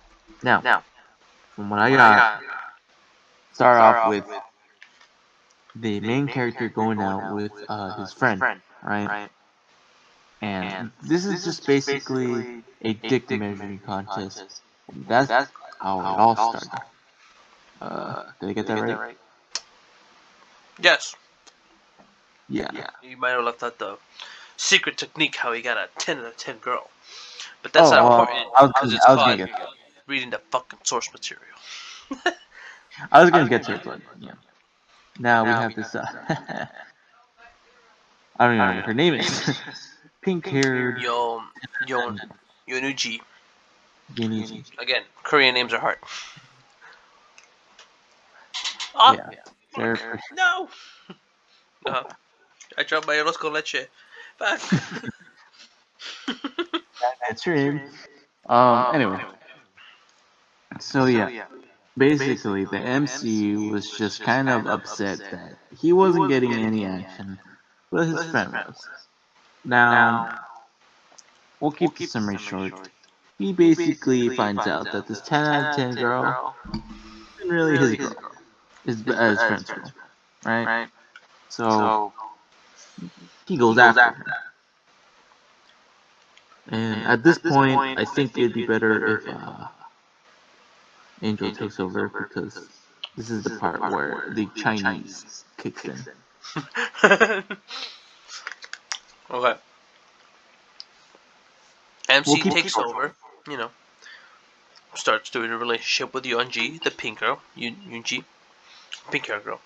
As this continues, and they're having relations, he also develops a relationship with another girl that you meet in the beginning of the manhwa, who is friends with the person he's living with, and the person he's living with, their families are really close, so they treat each other somewhat like siblings. And they move in with each other, normal. The girl makes a friend. Her name is Dahi. Dahi later becomes friends with the main character. Stuff like that goes on. The technique that he learned for getting Uniji, he uses on Dahi, which works, I guess, and a little bit, There might have been some relation in there, but that's how it works. If you want to learn the technique, read the fucking manhwa. And so he's kind of like handling two girls at the same time. As again, that's where the character comes in. He's spending a lot of time with one of them, and is only having sex with the other one just because it feels good. Already, not a good idea, but you'd probably think he's gonna lean towards the one he has a relationship with. He kind of does. Kind of leaves Uniji, goes with Dahi for a bit, and then she comes back. The pink hair girl comes back, and like at a smash, and he's like, "All right, cool." And he thinks with a second head. Not a very smart guy, right? Also, want to give a big shout out for Webtoons XYZ, specifically the translator Magic Man. Oh yeah, Magic Man. Magic Man, my man, funniest translator that I've ever had the pleasure of reading, makes memes. If you want to read this, you go to Webtoon to XYZ and you read the Magic Man Yeah. translation. We say again, webtoon.xyz. Claps in the chat for Magic Man. Magic Yeah. Man. That man, Magic Man. honestly, he is a big part of the enjoying this manhwa. Yeah. Just like we have this terrible MC, Mhm. this Dick for Brains MC, and then we have the Chad translator Magic Man, who honestly should be in his position instead of the MC. Yes, I believe that Magic Man deserves everything. He's just a funny guy, Magic Man. You're a funny guy. You're a fan of a guy, Anyway, Magic Man. I love you. Just kidding. Fuck you. No, I love you. Anyway, just the main character makes very stupid decisions, to the point to he where he does. loses both girls at the same time, due to some mishaps and just bad luck in general. But it comes back to it's being him at fault for his choices. Like literally 99.9% of the time. Now, It's his fault, and there's stuff he could avoid very easily with yeah, just saying the right thing. But he decides to do the opposite, and for some fucking reason decides to say the worst thing possible at that perfect time, which surprises me a lot. Which I'm like, how the fuck did you mess this up? It was so you could have said no, I'm sorry, but you're like, it's actually, like, all right, and he thinks his solution to his problems is just to dick him. Right? He's like, yeah, come down, I can't really think, so here, you can just suck on this, and maybe you'll get back with me. which Yeah. it works 75% of the time. Yeah, which is so surprising considering how big of an idiot he is and how big of a hypocrite he is. And now Yes. hypocrites are something that I hate in manhwas when they like with these certain kind of MCs, right? Where he's dumb, he's an asshole. I mean, unintentional asshole, right? Yes. But then he thinks that he's always in the right, and it's like, oh, it's her fault for doing this and that. And I'm like, no, no. No, you're just stupid. Yeah, like, see, like I like hypocrites in other stories because I feel like it's a good way to show some depth to some characters if it's done correctly. But with this guy, oh man, uh, Fuck him. yeah. And I wouldn't say this is bad writing on the author's part. It's just I think he purposely made this character just incredibly unlikable, or he's just really bad at making a likable character. It's whether he's smart, like the author, like intentionally is doing it, or unintentionally is doing it. Yeah. I'm getting some real fucking school day vibes, which almost made me not want to read it. But I'm like, no, I finished school days. I should at least finish this. Yeah, honestly, that's what I kind of got to, just for a small bit, considering how much I wouldn't say NTR's his love interest, but I don't know, man. He just But bad decisions. it's something. However, in the more recent arcs, he's coming around. Still a terrible person, but he's coming around, and he's actually getting his priorities straight. Considering that he actually is now settling for just one girl. This is huge development for a Very huge person like him. development. Some people might be like, "Oh, what do you mean? Shouldn't this happen at the beginning?" Yes, it should have happened at the beginning, but he was too fucking stupid. All right. Now that he has matured a bit and is with this one person who's Hime, which He was humbled, yeah. he He got became humbled by his and mistakes.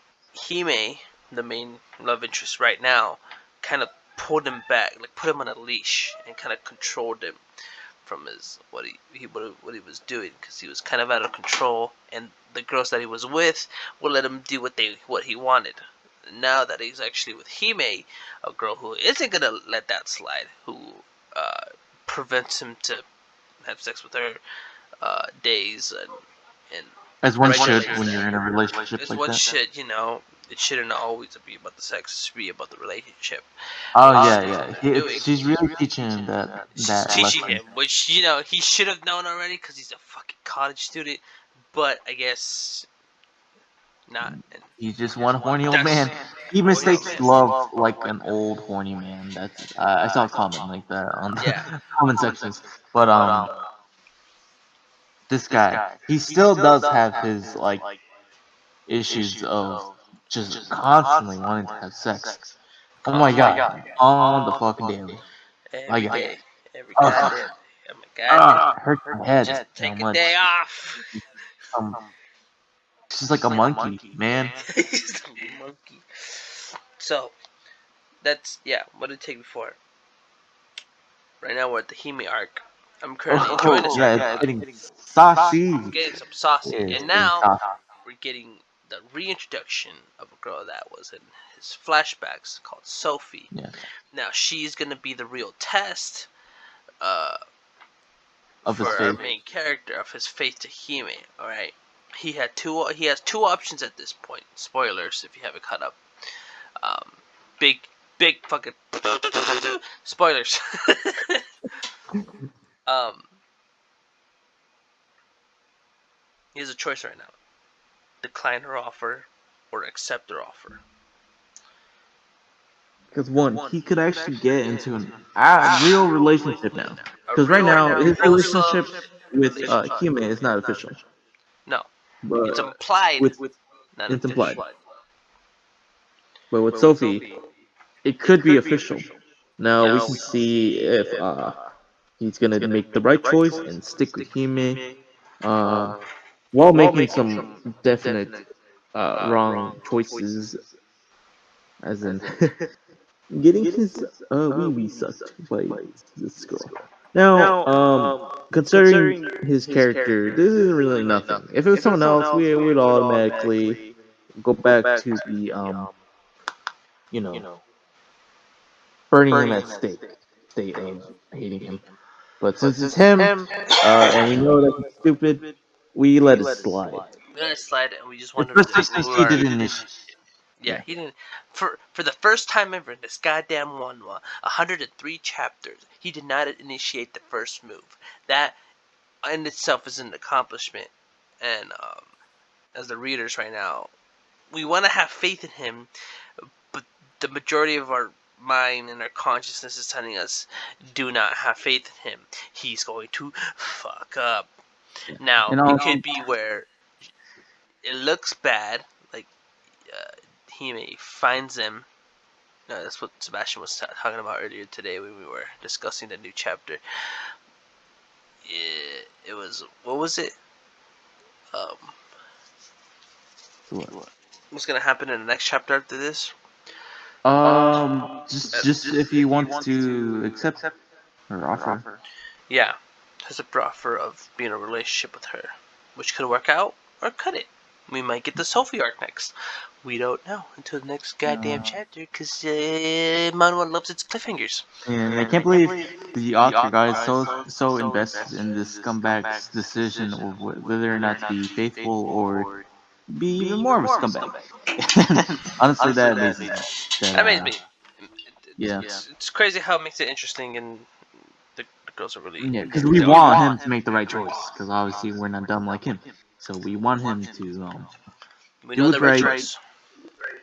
and stick with him. Hime gave. Now, well, this is all not NTR because they're all not like relationships. You know, they're all one night stands. Oh, Well, technically, yeah. like Booty 10 calls. night They're stands. booty Yeah, calls. they're all booty calls as of now. And we're hitting the climax where they actually get into a relationship. On the Yes. other hand, we have something that is the literal definition of feels bad.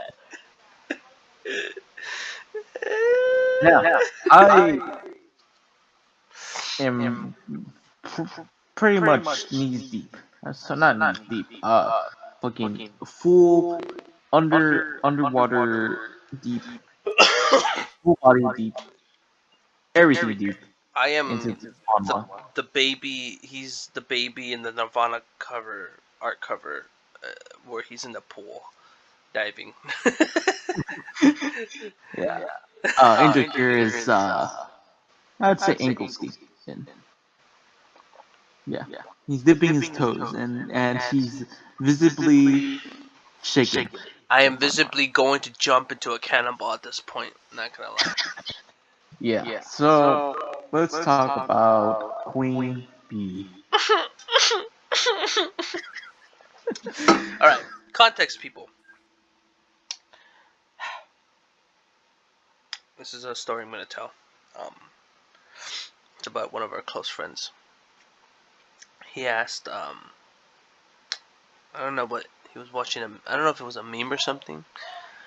Uh, oh, I think he saw like I think it was the Konosuba meme where they got a book and has a bunch of 6-letter digits on them.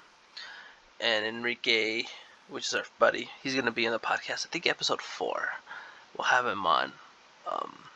If not, then episode 5. He's like, "Yo, wouldn't it be funny if like they had their own like the numbers was a language?" And I looked at him and I told him, it's already a language. He's like, "What?" Like, yeah, that already exists. I want you to call Sebastian right now, and I want you to tell him to tell you the meaning of the letters of the words The number. 177013. I'm gonna give you the description before you call him. Then you're gonna call him, and he's gonna give you his version of the description, and you'll see how similar they are. They're probably gonna be word for word. You know, obviously, man's pretty spectacle. Chops. Hey, this one. Pretty spectacle. You know, pretty sus. He's like, what the fuck? So I tell him about it. He's like, yo, it started getting worse. Yo, worse. Yo. I'm like, all right, call Sebastian and tell him what this 177013. Of course, people who watch the podcast and stuff would probably know what this means. If you don't, you're gonna find out anyway. So what happens is he calls Sebastian's and he asks, what does 17013? He repeats word for what I said. There he is in a state of shock. Okay? Now, how does this connect to Queen Bee? Okay. It's like 1700136. Wait, where'd the six come from? Yeah, 177013 metamorphosis times cancer. And imagine the look on my buddy's face when he finds out that he hears the exact same story from 2 different people from 2 different places. Imagine that and put that on a panda. Uh, that's what I feel like when I read Queen Bee. I'm so confused and distraught that I'm like, why the fuck am I reading this? But I can't stop reading it. See, I can't stop. And I was warned about it, and they told me, Sebastian was like, don't read it. I'm telling you, don't read it. And me, being the goddamn, I gotta open the Pandora's box because I'm not a pussy, opens it, reads it, automatically can't put it down. I'm at work reading Queen Bee at a Home Depot. I see 2 kids run by, and I'm like, damn, I'm really reading this right now. yeah. I can't. I should have Now, stopped. I should. It's just like like I scrolling. said, I'm way deep into this. In in a matter of one day. Now, these manhwa, let me tell you, these manhwa chapters are very long. They're not like traditional manga pages where it's like 5 to 7 panels. Now, see, you get less panels per page, but not by much. yeah, you get way more pages. It's very, very long for each chapter. It will take you a good 5 minutes. Would probably take you 2 minutes to finish a chapter. Well, I don't know. It's been a while since I timed my manga reading and manhwa reading, but let's just say it would take you 2 to 3 minutes to finish a manga page or a manga chapter, and about 5 to 6 minutes to finish a manhwa, depending on how fast you're reading. But in one day, I have read over 89 chapters of Queen Bee. Do I regret it? For all that's holy and good, yes, I do. I wish I had never had picked up this manga, but at the same time, like Angel said, I can't put it down. For the entire day, I couldn't bring myself to put it down. It has become one of my guilty pleasures. Which sucks, because I already have. Okay, I'm gonna confess. Podcast people, I am going to confess. There are 5 anime and mangas that are my guilty pleasures. Alright? Number 1 is Kiss Excess. Okay? Yes. I know what it is. I still watch it. Fuck off. Number 2 is Koyo Orogarashi, which is an Arrow voice actress anime. Yes, I know what it is. Shut the fuck up. Number 3 is School Days. Fuck. It doesn't get worse than School Days. Number 4 is Queen Bee. And number 5 is anything on Shindo's page, because fuck me, man, I just can't stop reading his shit. I can't. I like his art style too much. So I'm like, fuck. I know I'm not supposed to be reading this because my eyes are literally trying to bleach themselves. It's like looking inside of Satan's anus and getting butt fucked at the same time, but I can't put it down. So that's what it feels like when you read Queen Bee. If you want the synopsis, you can go fuck yourself and go read it. Because I can't say it on the internet due to certain things. Again, webtoons.xyz, a very helpful place to look for it. Yeah, it's that late. But Queen Bee. From what little have I read, I don't know how to put it. Fuck. Alright. Literal bleach in the eyes. Little bleach in the eye, right? Sebastian, you're gonna do a quick synopsis while I go do something real quick. Alright. Now, see, we have one of the most tragic manga stories I've read so far. It's nothing. I would say manga. In terms of just being a regular, normal high school story, right? Of course, there's a lot more tragic stories in fantasy animes and all other mangas. But for me, just this being a normal world, right? This is pretty sad. So we have our main character who is just going through life, going to this very, very delinquent run school. Now, he is sort of bound to living to this very, let's just say, eccentric landowner, in which he cannot stop having sex with his patron. Wow. Oof, I do not want to get into that, but we'll save this for later. The landlord basically has his sex every day with his women in full earshot of everybody who lives in his apartments.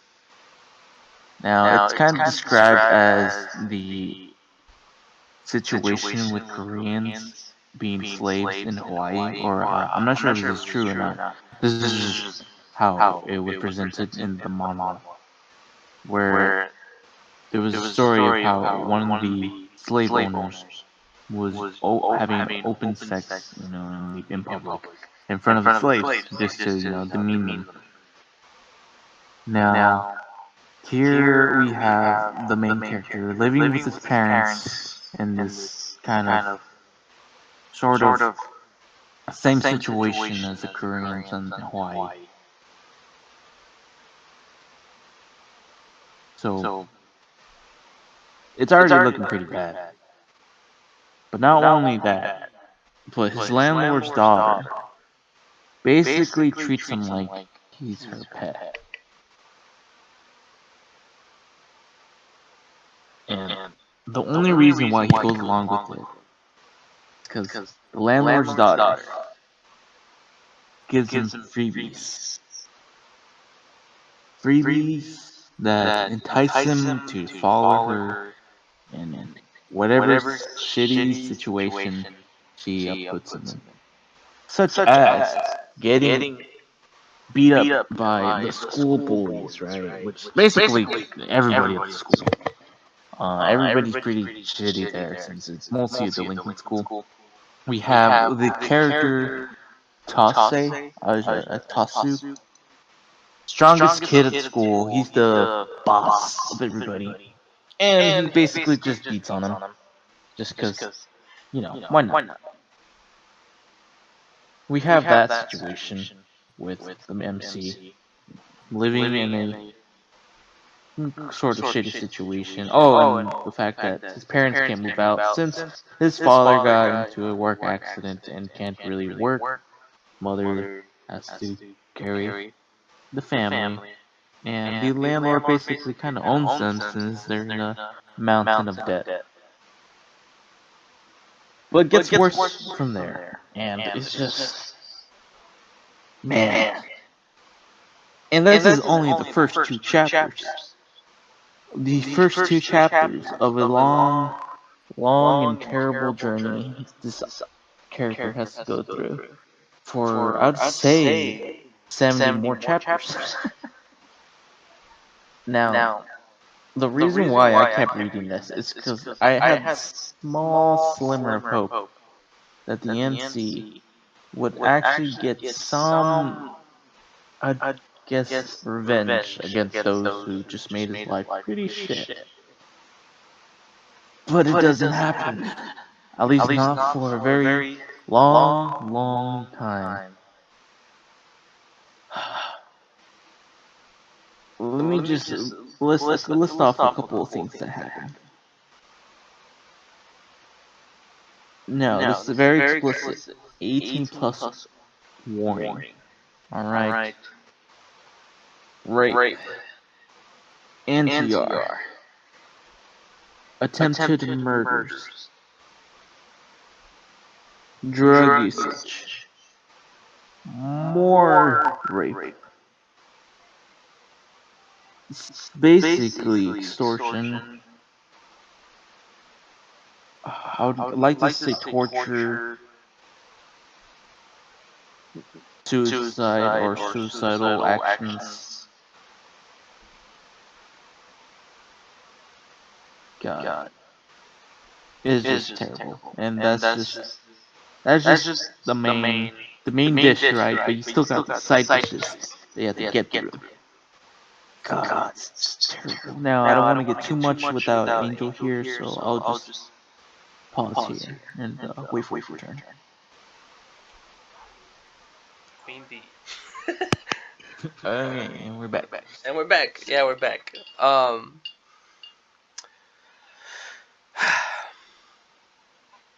Do I recommend this manhwa to anybody? No. But will I acknowledge its existence and people's curiosity to go read it? Of course. Oh yeah. If you want to give it a try. By all means, if you're interested, go read it. By all But I means, would never, ever myself recommend this to you. No. I would not do that to you. I'm a human being. I would not put you up to that torture. I would not. No. I wouldn't either. Now, Angel here hasn't read too much into it, but so far, what are your thoughts? I ain't stopping. This train is on to Hooptown, and I'm gonna hunter.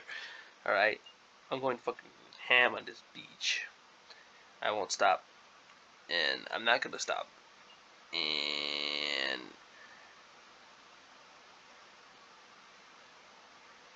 Now, yeah, that's it. I'm not gonna stop. I'm just gonna keep reading. now, the manga or the manhwa's not finished yet, which to my surprise, I thought it was since it has been updated in a while, Mm-hmm. or from what I saw.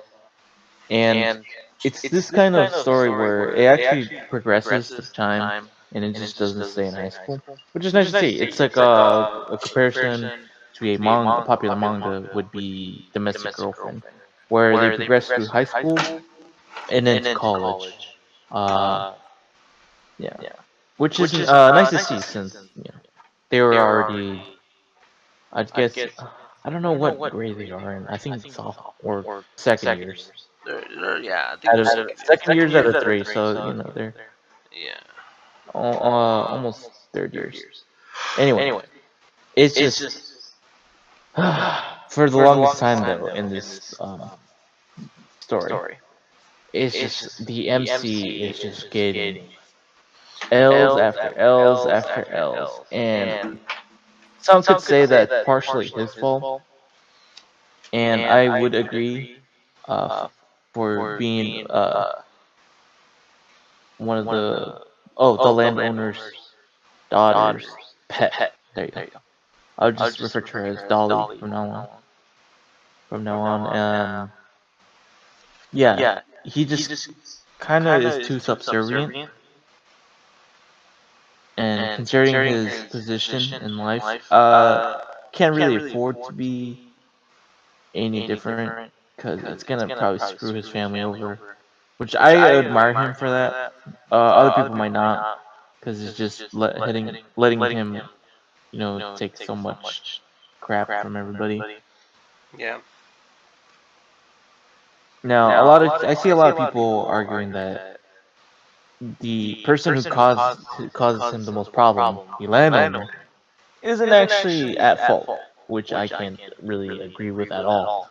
But they put the blame on his parents, and I'm not gonna say too much since I don't want to spoil my friend here. But I could say that definitely the parents don't really do a good job in keeping his son very, let's say, keeping his dignity. They really teach him to be subservient to the landowner and his daughter, which I can definitely agree that's not what you should be doing. Mm-hmm. Considering that their son is getting so much shit. Yeah, for stuff that Yeah, he's not at fault for. yeah. It's not his fault that he's in that situation. Mostly not a fault for.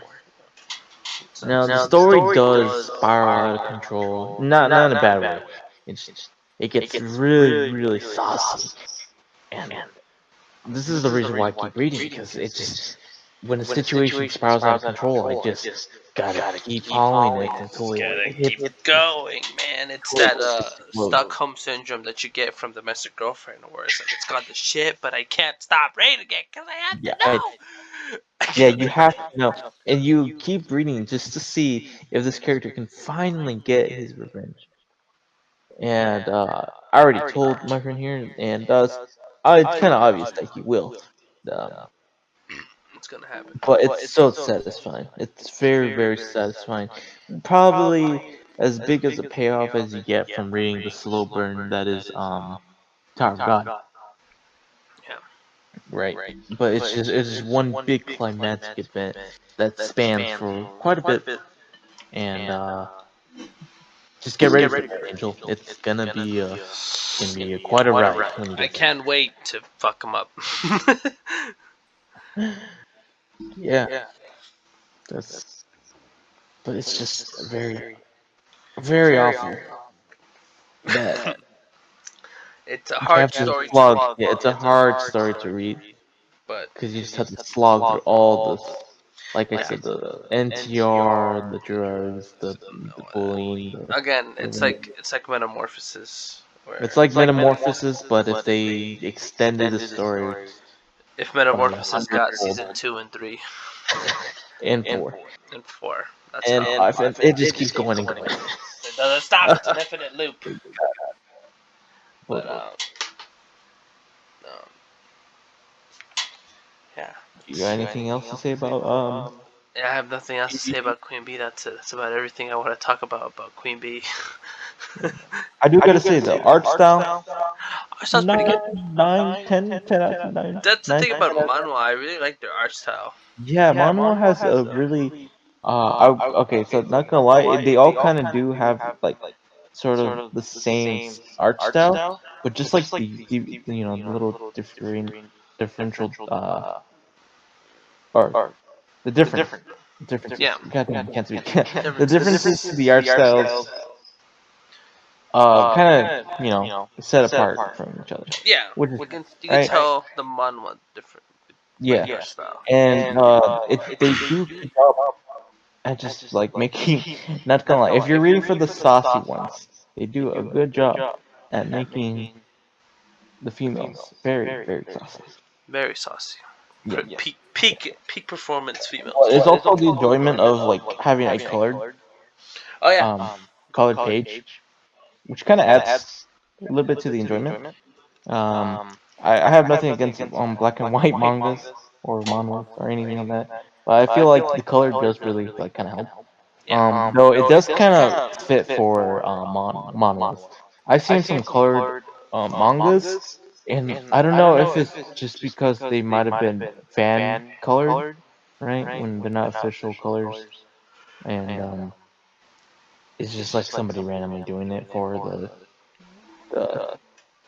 I guess for Tribute. the website. Oh yeah, the tribute, and they just like put it out there for the translations. I don't know. It just feels. It doesn't feel like it fits that much. I kind Yeah. of do prefer the black and white. But if there's some mangas that are in color and it's done well and it's official, I guess, or it's just done really well by a Yeah. random person, I would enjoy that so Yeah. much. Yeah. Yeah, Manhwa coloring is yeah. that's But for what. some reason, the authors just don't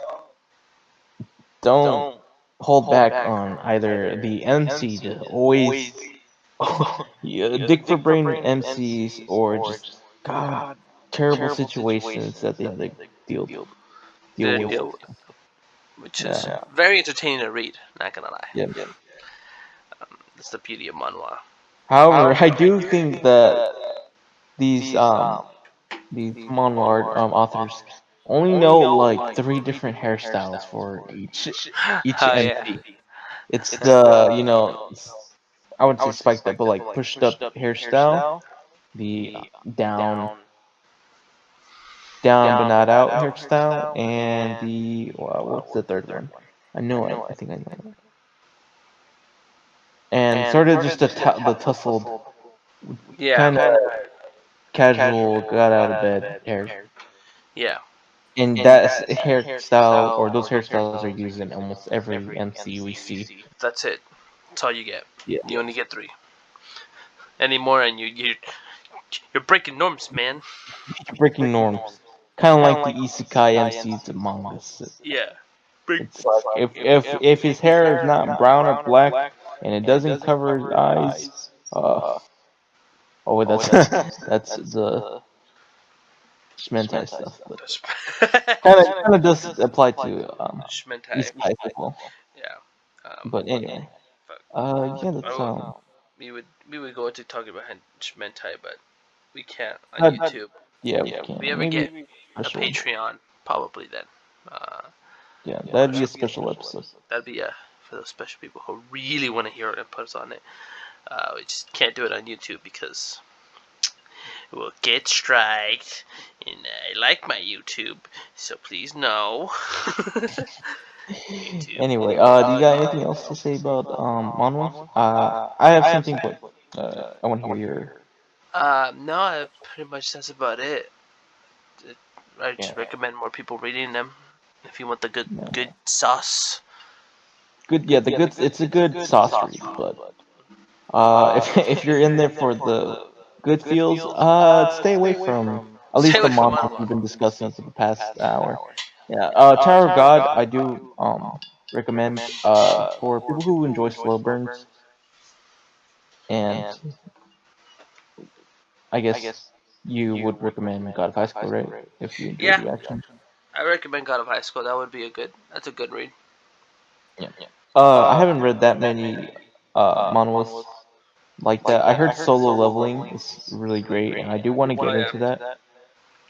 Yeah, I'm just waiting on the right time because I am also kind of getting burnt out on I wouldn't say like shonen because I don't think shonen is seinen, at least in the manga and manhwa aspects, because I haven't continued Tower of God in a while. That's like chapter 286 after a very long binge. So, but when I feel like I'm out of this slump, I will definitely go check out Solo Leveling. Yeah. Now, one manhwa we did mention, but we didn't get to. Oh yeah. We'll keep So it short yeah, this should since probably be our our final last. Yeah. topic before we head to bed because it's almost 1 o'clock in the goddamn morning. We Here we work have hard for you. something. We work Yeah. hard for you. Appreciate it, Now, fuckos. now we have this manhwa. It's from a popular author from a popular story. Now, I haven't read this other manhwa he did, but I heard good things. Good things. It's Clip good web. things about this manhwa, right? Nothing like Queen Bee. Now, this manhwa is pretty great in terms of just having a very interesting characters that you at least like the female entrances. MC kinda is dumb, not gonna lie, kinda falls into dumb dick for brains, but not as corny as what do you take me for, MC. Yeah. And this motto is called Collapse and Rewind. Uh, Angel, I know you started reading it, right? Yeah, you caught up quite a. Actually, yeah, you're caught up. Yeah, I caught up. I'm loving it. Yeah, I am it's loving it.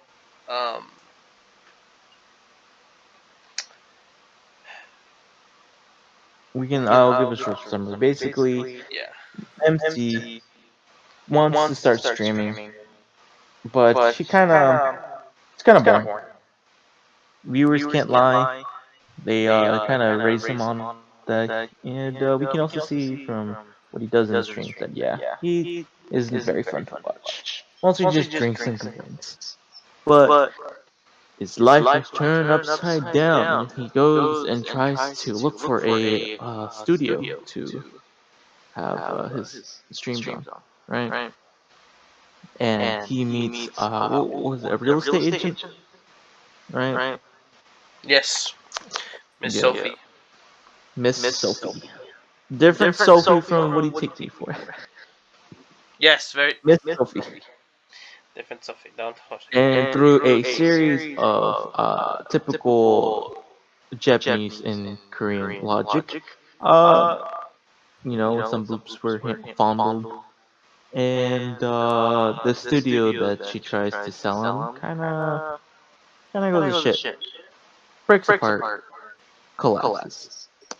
Now that's I think that's where the collapse comes from. I'm not sure, but through a different, I guess, lens, you could say that it was Miss Sophie's fault since she did um push the MC, causing the walls to crumble, and then for the whole studio to come down. Mm-hmm. Yeah, and so through more events, we finally get to the part where they're now living together. And of course, this being also another saucy anime, lots of things happen. Right. And I think you can take over for the other girl that shows up. Miss you. Miss you. Miss you. Interesting one and shit. Yeah. Very interesting. The way Miss Yu comes into play is she usually visits Jonathan, the main character, at the convenience store he works at, where he streams too sometimes. So we get hints throughout the story as it continues that Miss Yu kind of gets bullied because of her figure, because she's a very very pretty and voluptuous woman, even though Very very busted. very very busty. You know, you look at her, you'd be like, God damn, what a keeper. So she gets teased at that and bullied at that for that at work, which was something out of her control, and it's fucked up. So she kind of goes see John. She goes and sees John as a stress reliever or decompresses with him. Um, we also later find out another way she decompresses is she sleeps around a lot. But as we learn, she has a very high stamina. Queen bee levels of stamina. You know, from the old guy. That's how bad it is. Guys are scared of her. And so she, the way she gets involved is that she actually does watch Jonathan's streams as he drinks and stuff. And you hear some of her inner thoughts like, yeah, I kind of thought it was boring until one day the stream convinces her to watch a video that happened between Mrs. Sophie and Jonathan, where she gets Oh boy. highly aroused, very aroused, to the point to where she locks both of them in the convenience store he's working in. Weirdly enough, they sleep together in that convenience store, and he gets fired from the job. Um, Again, Miss Sophie's losing control. She's on like that breaking point because her boss is bullying her. Everybody's bullying her in the neighborhood. No one likes Miss Yu. So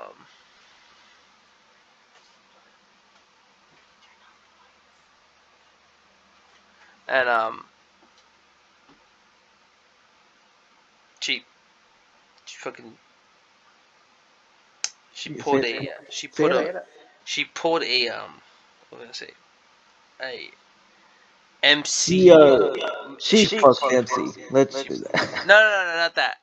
She put an MC move Oh. where Okay, she my bad. says, Yes. uh, Jonathan in his mind is like, "What are we?" And she's like, "I don't know if we should be together. I feel like we shouldn't do that because it's too complicated, and I don't feel like doing it because that's too complicated for me."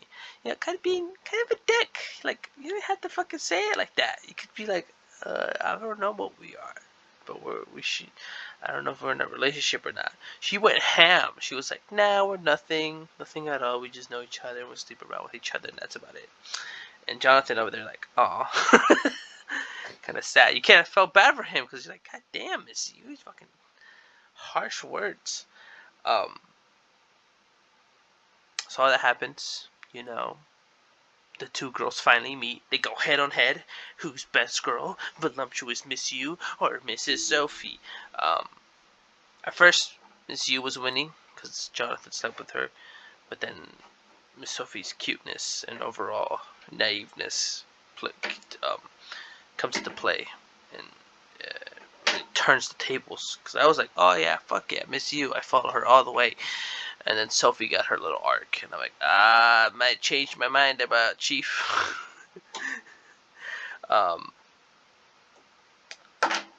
but right now we're at the war, the waifu war over the main character, which Oh yeah. is kind of stupid too, because he's like, what the heck is going on here? Oh yeah. It's like, He does not really. He you can't fucking assess the situation well. again. He has those smart like moments, and then he has those really dumb moments where you're like, how the fuck did you get from Yeah. that's that. Yeah. It really cancels out. So you can't really hate him just Yeah, because. you're just like, all right. You're like, all right, cool. He figured it out, and then like, you're like, okay, dumb shit. That's fucking simple.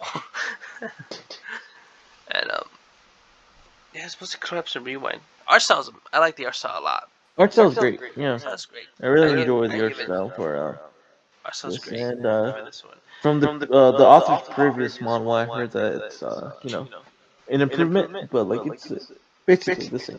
Yeah. And Oh man, I can't really remember the title. Sorry, I'll totally try to recommend. I actually did delve a little bit into it.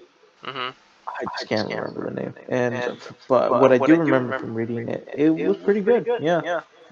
MC was not too dumb, right? Obviously, you gotta have the lower than average IQ for plot to to progress, Yeah. Um. but definitely Collapsing Rhyme is a very nice story, I guess. There's some moments where it's like, oh, that sucks, but for the most part, as a whole, this is a very nice manhwa. It's a very good read, and Yeah, I recommend it. I do recommend it. I this give yeah, this is one that I Collapse recommend. Rewind. I give art style like a 9 and story a 7. Yeah, Um, obviously, like, you can't do much with wanting to string, right? yeah, But like for what it has, it does well. it is well. Yeah. I don't know if he gave what did it take me for a review, but I give it 9 story and 9 art. Um, What do you take me for? yeah. Well, I 8.5 story and 9 art. Depending how this next chapter, next arc goes, I will give it a different score. But right now, Yeah, same here. For me, it's up. 7.5 It's story, 9 art. There you I go. can't really give it a score as of now, just because I know there's a lot of chapters out, and I probably should have a score, figured out already. But I kind of want to wait until new Yeah. chapters. But I guess for the sake of now, And then, for this podcast, I would say 8 for story, 9 for art style. yeah. And then Queen Bee 1 for story. One, And oh god, it's like a 1 point or 0.9 for me. feeling a strong Oh. 0 light 1. But the thing is, it's not a bad story. It's just the story feels bad. All Yeah. right, it's something you don't want to watch or read because it's just you feel like you're Feel just like shit. dying inside. Um, yeah, but in terms of like writing, I'd say it's pretty good. But like I said, or like Angel said, it's a very low score for the story if you're there for the story. It's Yeah. gonna make you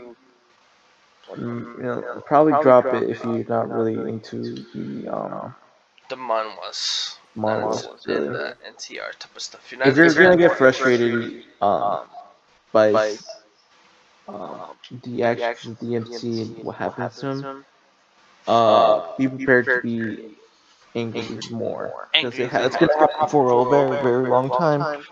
I feel like people who read slice of life and rom-coms will have a quicker transition for those who don't, if they want to read manhwa, just because that's how it is. Um, yeah, Yeah, I think that wraps up our manhwa discussion. that's what. Yeah, that's pretty much it for manhwa. Um, Recapping this podcast, please check out Don't Toy with Me, Miss Nagatoro.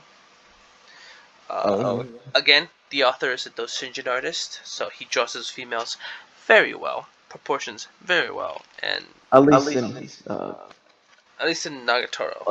his older. Oh, I was gonna say in his older works, but It still works for like when he started, not that good, but I don't know, man. It's kind of as he anyway. worked on Nagatoro, it got way better. So definitely recommend Nagatoro. Also, we brought it up because the anime is coming out in January. I think it got announced for next year. So Oh yeah, right. that I is forgot very about that. exciting. So I'm very happy for that, and I hope It's they gonna be great. Just see how it yeah works. see the Uh, animated their it's animated. like teasing Takagi-san. If you guys like that, I Yeah. think you would enjoy Nagatoro. If you're kind of, I'd guess it's it's sort of the Doom version Yeah. If you like more Takagi-san. mature, they're in high school, so that they get away with stuff a lot more, and a little bit more etchy. Yeah. If there are adult fan service, there's fan service in there. That's fine.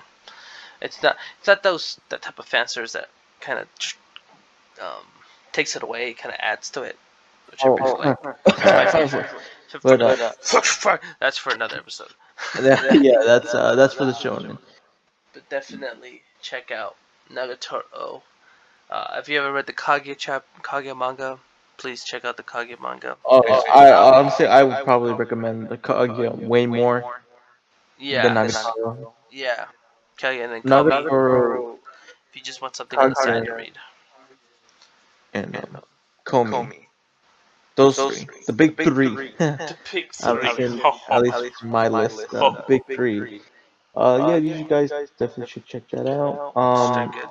For the Previous manhwa, podcasts. Oh, for the manhwas, yeah, go on. for the manhwas, if you again got a high school, if you're willing to read the for the slow burner, definitely check it out. Got off high school. I recommend reading from the beginning so you can get the plot. It's a lot better. It's a lot more Oh, handleable. actually, I disagree. I'd say the anime kind of does. I wouldn't say do a good job in wrapping it up. It's just the art style of. I totally forgot to mention this. The art style of Tower of God early on. It's crap. I gotta admit, it's kind of crap. Sorry that I didn't mention this before. Maybe somebody probably already clicked off when I finished talking about it. But yeah, uh, art style's pretty bad. So if you don't really care about that, then yeah, start from the beginning. But if it does bother you, I'd say finish Tower of God. And if you already did, just go from where it left off, or at least read a couple chapters before, and then continue on from there. Yes. All right. And then Yeah, I think we're good for the mom one since we just finished it and we already said what we wanted to say. um, but yeah, thanks for joining us today. It's probably gonna be like a 2-hour podcast. Yeah, a lot longer, mostly A lot because our longer. recording didn't cut out. Yeah, but I'll cut it up. Maybe like an hour 45 minutes. Yeah, we Yeah. had a lot to talk about. But tune in next week. Our buddy Rickenstein is gonna come and join us. It'll be a little less anime. It'll be more gaming, movies, and music that we all three of us But enjoy. how we're also gonna we'll still talk about it. We're gonna talk about Yeah, he a just shonen. shonen stuff, and Shonen. he just finished But Gurren Lagann, so it's gonna be very exciting to see yeah, what his impression of it our friend was. is more of a shonen Shonen junkie, which is good. yeah, more experience with shonen, I guess. Yeah, so we talk about him, our adventures as youths. It's gonna be great. You guys should tune in next time. Well, Look forward it's to been that. your boy Plebby and my boy Sea Wickets, and we will see you all in the next episode. To do an outro, but I couldn't do it. I was gonna say something, but you already. Yo, what's up, gamers? Or not gamers, wherever the hell you are. It's your boy Plebby here at the end of the podcast. Wanted to give a thanks for listening and thank you for making it at the end of the podcast. I know the audio thing. I swear I'll fix it. I'll fix it next episode. I didn't want to re-record it because that's kind of cringe. I know it's like an hour worth of talking. I just I don't want to leave it. Yeah. All right. Quick things before I'll let you all go.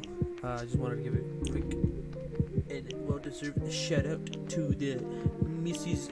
Arisushantiva. Very long name. It's okay. She's the voice that you heard in the beginning. You'll be hearing more of her in the next episodes if you watch. I just wanted to thank you for good work she did. Fucking spot on and everything I wanted. Just go check her out. I'll have her link down on Fiverr, and you can explore, see what you can do. She's pretty good. As that being the final note, I'll let her say her final words. Thanks for watching. Is that it? All right, cool. Bye, guys.